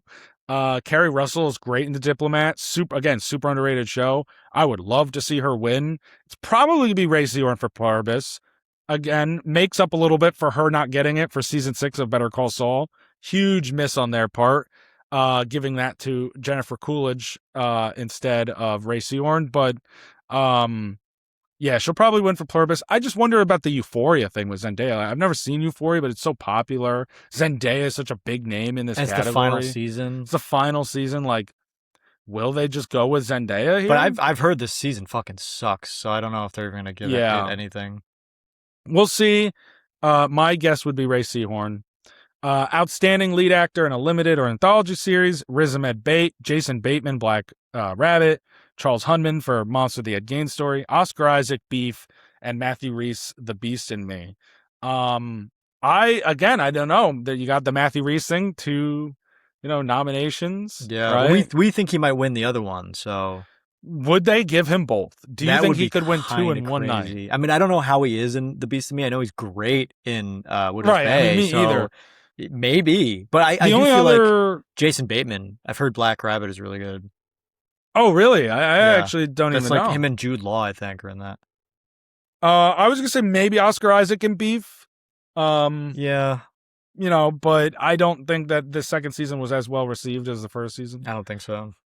Outstanding lead actress in a limited anthology series, Claire Danes, The Beast in Me, Sally Field, Remarkably Bright Creatures, because movies are part of this category too, Carey Mulligan, Beef, Sarah Pigeon, Love Story, and Sarah Snook, All Her Fault. How can you get an Emmy for a movie?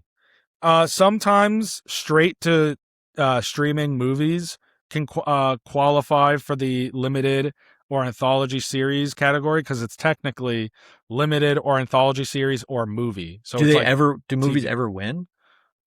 Not not much. I don't think I'd be pissed off if I lost to a movie at the TV show awards. Yeah. Well, yeah. You have the Oscars, stick to it. Well, it says movie in the category. That's crazy. I've never seen any of these except for Beef. I know people really like Love Story. It's kind of crazy to me though that the guy, I forget who his name that stars in that, didn't get nominated, but she did though. I've never heard of it. Remarkably Bright Creatures is great though. Maybe it will be a movie. Yeah. And she's phenomenal in that, by the way. I'm gonna make a current prediction and say Sarah Snook for All Her Fault. I know that the Television Academy loves her from Succession. I heard she was good in that, so that's my July guess. And then the supporting categories. Supporting actor in a comedy series. We have Coleman Domingo for 4 seasons, Paul W. Downs Hacks, Harrison Ford for Shrinking, Nick Offerman for Margot's Got Money Trouble, Stephen Root for Widow's Bay, Michael Urie for Shrinking, Tyler James Williams for Abbott Elementary. That is a great That's so far the most difficult one for me because you have 2 of the great performances in Shrinking, and you have Widow's Bay, and you said something else at the beginning. Well, you have Coleman Domingo for 4 seasons. Domingo 4 seasons. He's the best character in that, and I think he has the best acting in that show. That is tough. Yeah, this is a really good category. I obviously want to see Harrison Ford win his first Emmy of his career. I would, and not only that, he deserves it. Like he genuinely is so good in that season 3 of Shrinking and in the whole show. It's season 3. You're right. Yeah. I believe that season 3 is part of this. The Bear gets confusing, but I think for Shrinking, it's season 3. Because season 4 of Shrinking didn't come out, or did it? Not yet, hasn't it? No, okay, yeah. If not him, I think Stephen Root for Widow's Bay probably deserves it. He was great. I would give it to, before Stephen Root, I would give it to Coleman Domingo. That's a great show, and he's I haven't really seen great. it, so I can't. Yeah. And then supporting actress in a comedy series, Dale Dickey for Widow's Bay. That is... she plays Rosemary, the older lady who does the dead genealogy. The genealogy. Hannah Einbinder, Hacks, Janelle James, Abbott Elementary, Kato Flynn, Widow's Bay, Michelle Pfeiffer, Margot's Got Money Troubles, Megan Stalter for Hacks, Jessica Williams for Shrinking. Jessica Williams is so good in Shrinking. Yeah. I don't think Shrinking has enough love to get 2 acting wins. Yeah, she plays Gabby, right? Yeah. Yeah, she is my favorite character in that show. She's so good. I think Kato Flynn could, they seem to really like Widow's Bay. I hope either of them get it, but I probably lean towards Kato Flynn. I think I would too. I also wouldn't mind seeing Hannah Einbinder in her last season, or even, Janelle James, Abbott Elementary is so good, she probably won't. I would say Kato William won, and then if she doesn't win, I think they will give it to Hannah Einbinder, but I would want to see Jessica Williams win. Supporting actor for a drama series, we have Patrick Ball for The Pit, Billy Crudup for The Morning Show, Sean Hattassi for The Pit, Garin Howell for The Pit, Jack Loudon for Slow Horses, Tom Pelfrey for Task, Carlos Manuel Vesca for Pluribus. A lot of Pit here. It's probably going to go to one of the Pits. It's going to the Pit. That is a lot. I believe this is based off season 2, which I haven't seen. I'm going to take a wild guess and say maybe Patrick Ball. It's a younger guy, right? Yeah. Yeah, I've heard he's really good. He is really good. Tom Pelfrey in Task would be my choice in this category, though. If he's anything, if he's half as good as he was in Ozark, I'm sure he's incredible in that show. It is Ozark level. That is from him. That was the best act. That might be the best acting. Laura Linney's the best acting in that show, but he's right there. Yeah, I agree. I 100% agree. And same with I'm blanking on her name, Julia Garner. Oh shit, you're right. Oh, that show has such great acting. Actually, I totally forgot. But if I had to vote, I would say Tom Pelfrey is so fucking good in Task. Outstanding supporting actress in a drama series, Taylor Dearden, The Pit, Fiona Dourif, The Pit, Allison Janney, The Diplomat, Catherine Lanasa, The Pit, Sibade Mofi, The Pit, Julia Nicholson, Paradise, and Carolina Wydra, Pluribus. Probably I know Catherine Lanasa won for season 1 in this category. It will probably go to one of these Pit nominees, I would imagine. Do other dramas not have supporting actors? It's half the both these categories are fucking Pit, the Pit. They love the Pit. That's so crazy to me. Loves the Pit, and it is such a good show. It really is. It's just crazy how half the nominees for 2 categories are just the Pit. Yeah, it is. It is, but I'm not even going to say they're not deserving of it. You know what I mean? Yeah. We'll see. But anyway, that's pretty much it. I just wanted to highlight, a couple other interesting things real quick. can you guess which streaming service got the most nominations this year? HBO Max. Oh, right on the money. Because of The Pit, and I believe Task is on there. Yeah, so and they had Hacks, they have DTF St. Louis, they have The Pit, they have A Night of the Seven Kingdoms. So they have quite a lot. They were number one with 122 nominations. Second most was Netflix with 111, and Apple TV rounded out the top three with 87. The highest cable network this year was ABC with 38. Yeah, I just guessed which one The Pit was on. I was like, that's got to be the answer. Yeah, no, I mean, that's really fair. And just because it makes us all really happy to hear, Paramount Plus only got one nomination. So, really? What show was that? That is a really good question. What show are they making? By the network, Paramount Plus. Oh, they won't even tell me, man. Well, we don't need to know because we don't even need to know. We're not watching none of those it, like Taylor Sheridan shows got nominated, like Landman and all that shit. Oh, so yeah. I don't think Tulsa King got anything this year. So or Sly Stallone. That's pretty much it. Also want to shout out a couple other just little fun facts to wrap it up that are worthy to hear. Anthony Starr has officially never been nominated for an Emmy for his performance as Homelander in The Boys after 5 seasons. He should have gotten at least one. Yeah, at some point. Sure. Yeah, dude, his performances in even actually every season, he is so good. There's no drop off with him. Brittany Allen, who is a guest star in season 2 of The Pit, got an Emmy nomination for Best Guest Star. She submitted herself for consideration after HBO chose not to submit her, and now she's nominated. So I thought that was pretty cool. Oh, okay. Maybe I'll submit myself. For the podcast. The Golden Globes has a Best Podcast category. How do we get nominated? Stranger Things' final season was left out of Best Drama and all the acting categories. It got a couple technicals, and that's it. So Stranger Things shut out. Fair. David Attenborough became the oldest man ever to be nominated for an Emmy at 100 years old. The guy's still alive? Yeah, he is. Holy shit. Okay. And Michael J. Fox, who was retired for over 5 years, has earned an Emmy nomination as a guest actor for Shrinking. That's awesome. That is really, really cool. Cool win. That would be one. That would steal the show. Yeah. I don't know if they televised the guest ones on the actual air, but we'll that see would it on be a YouTube cool or one. Something. And lastly, Rob Reiner posthumously was nominated for his guest work in season 4 of The Bear. Oh, I didn't know he was in The Bear. Okay. You know, he's also in that new Larry David show, which was kind of sad to see him. Yes, he was. Life, Liberty, and the Pursuit of Unhappiness. I actually did start that. Yeah. Plays George Washington in one episode. Yeah, and it's like the first episode or the second episode? Yeah, it's in the beginning. Yeah. Oh, and you'll find interesting, too, I'm just going through all the scraps of the Emmys. Spider Noir got 11 Emmy nominations. Yeah, probably some technical ones, right? Yeah, definitely. A lot of technical ones. Yeah, cool. But still, awesome. That's really I love cool the representation. I love seeing that, and I love seeing Yaya get nominated for Wonder Man. Yeah, so those are the Emmy nominations. We'll go over the winners in September when it happens, just, reactions to that.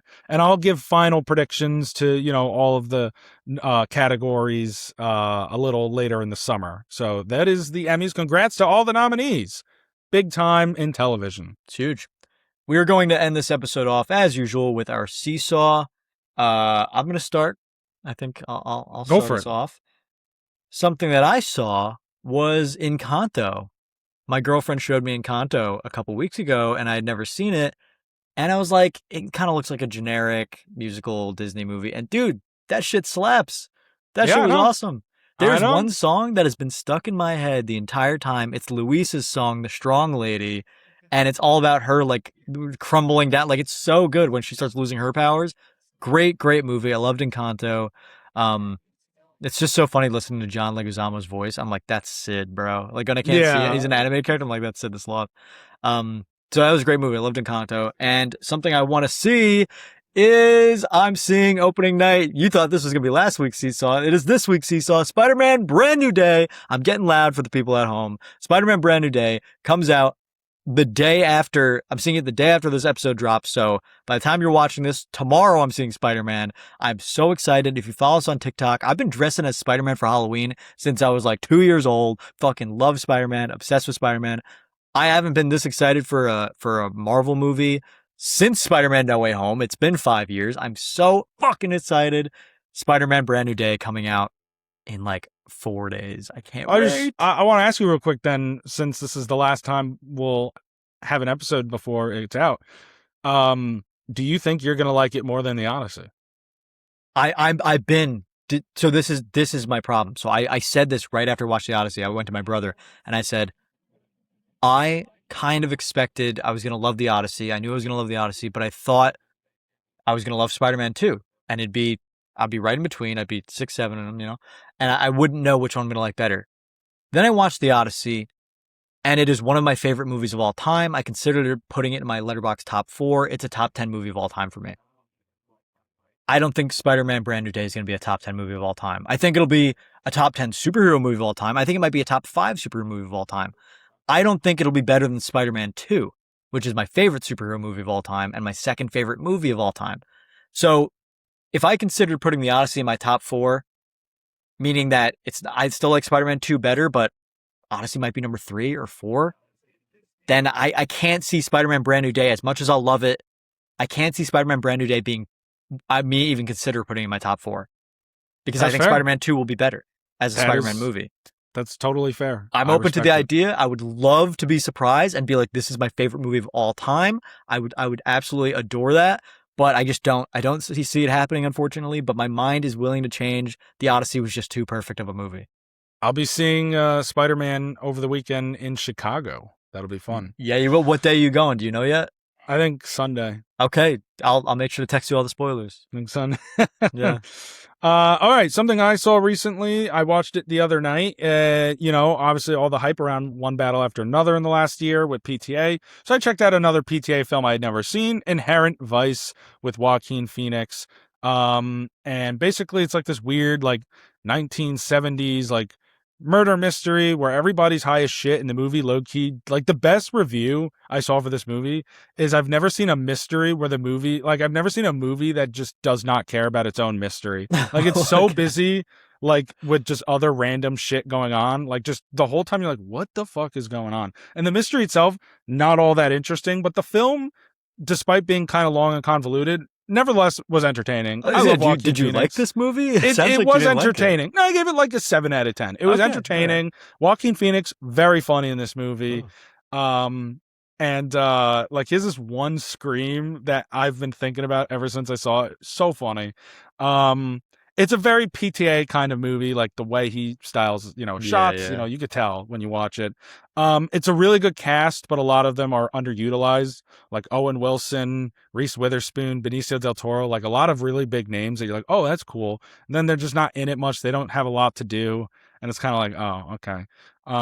But it was fine. I enjoyed it. It's like you with The Apartment. It entertained me. It was enough. Yeah. It was a good movie. Exactly. And something I want to see soon is I've been thinking about it for a while, and I really want to watch these 2 movies that are connected. The original one is from 1961 called The Hustler with Paul Newman. He's basically like a pool hustler. And then the cool thing is, over 20 years later, Martin Scorsese made a sequel where Paul Newman's hustler was like a mentor, and a young Tom Cruise is in that one.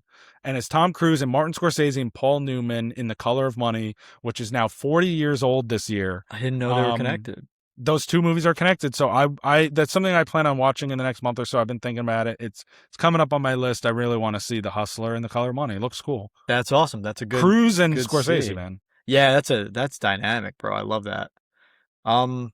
That's our episode. That's it.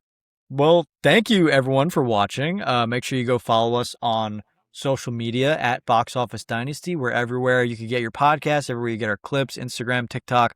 We are this close to 10,000 followers on TikTok. That's a huge milestone for us. Thank you for everyone who's followed. If you're not, make sure you click that follow button. It means the world to us. And we're this close to 300 followers on Instagram. We're right there. We got to post more about the Insta on the TikTok. Make sure you follow us on Insta. I mean, even 300 followers is pretty good from, starting from scratch. That one started from scratch. So. Yeah. So thank you for everyone who follows us. Make sure to follow us at Box Office Dynasty on everywhere you get your podcasts. Comment Bible study numbers between 23 and 1265. Next week, Jack and I, or next episode at the very least, Jack and I will be picking the next Bible study film in that segment. So please keep commenting numbers, and the next one we watch might be yours. We love to do that shit. Yes, we don't always love watching the movie. I love to do it. I don't know about you. Yeah, I'm starting to regret this whole podcast. No, I like The Apartment. It was fine. Well, after Amoris Paris, I was regretting the podcast. Anything's better than the shooting part. That's fair. Literally does not get worse.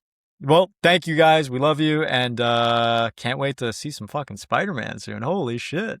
Until next time.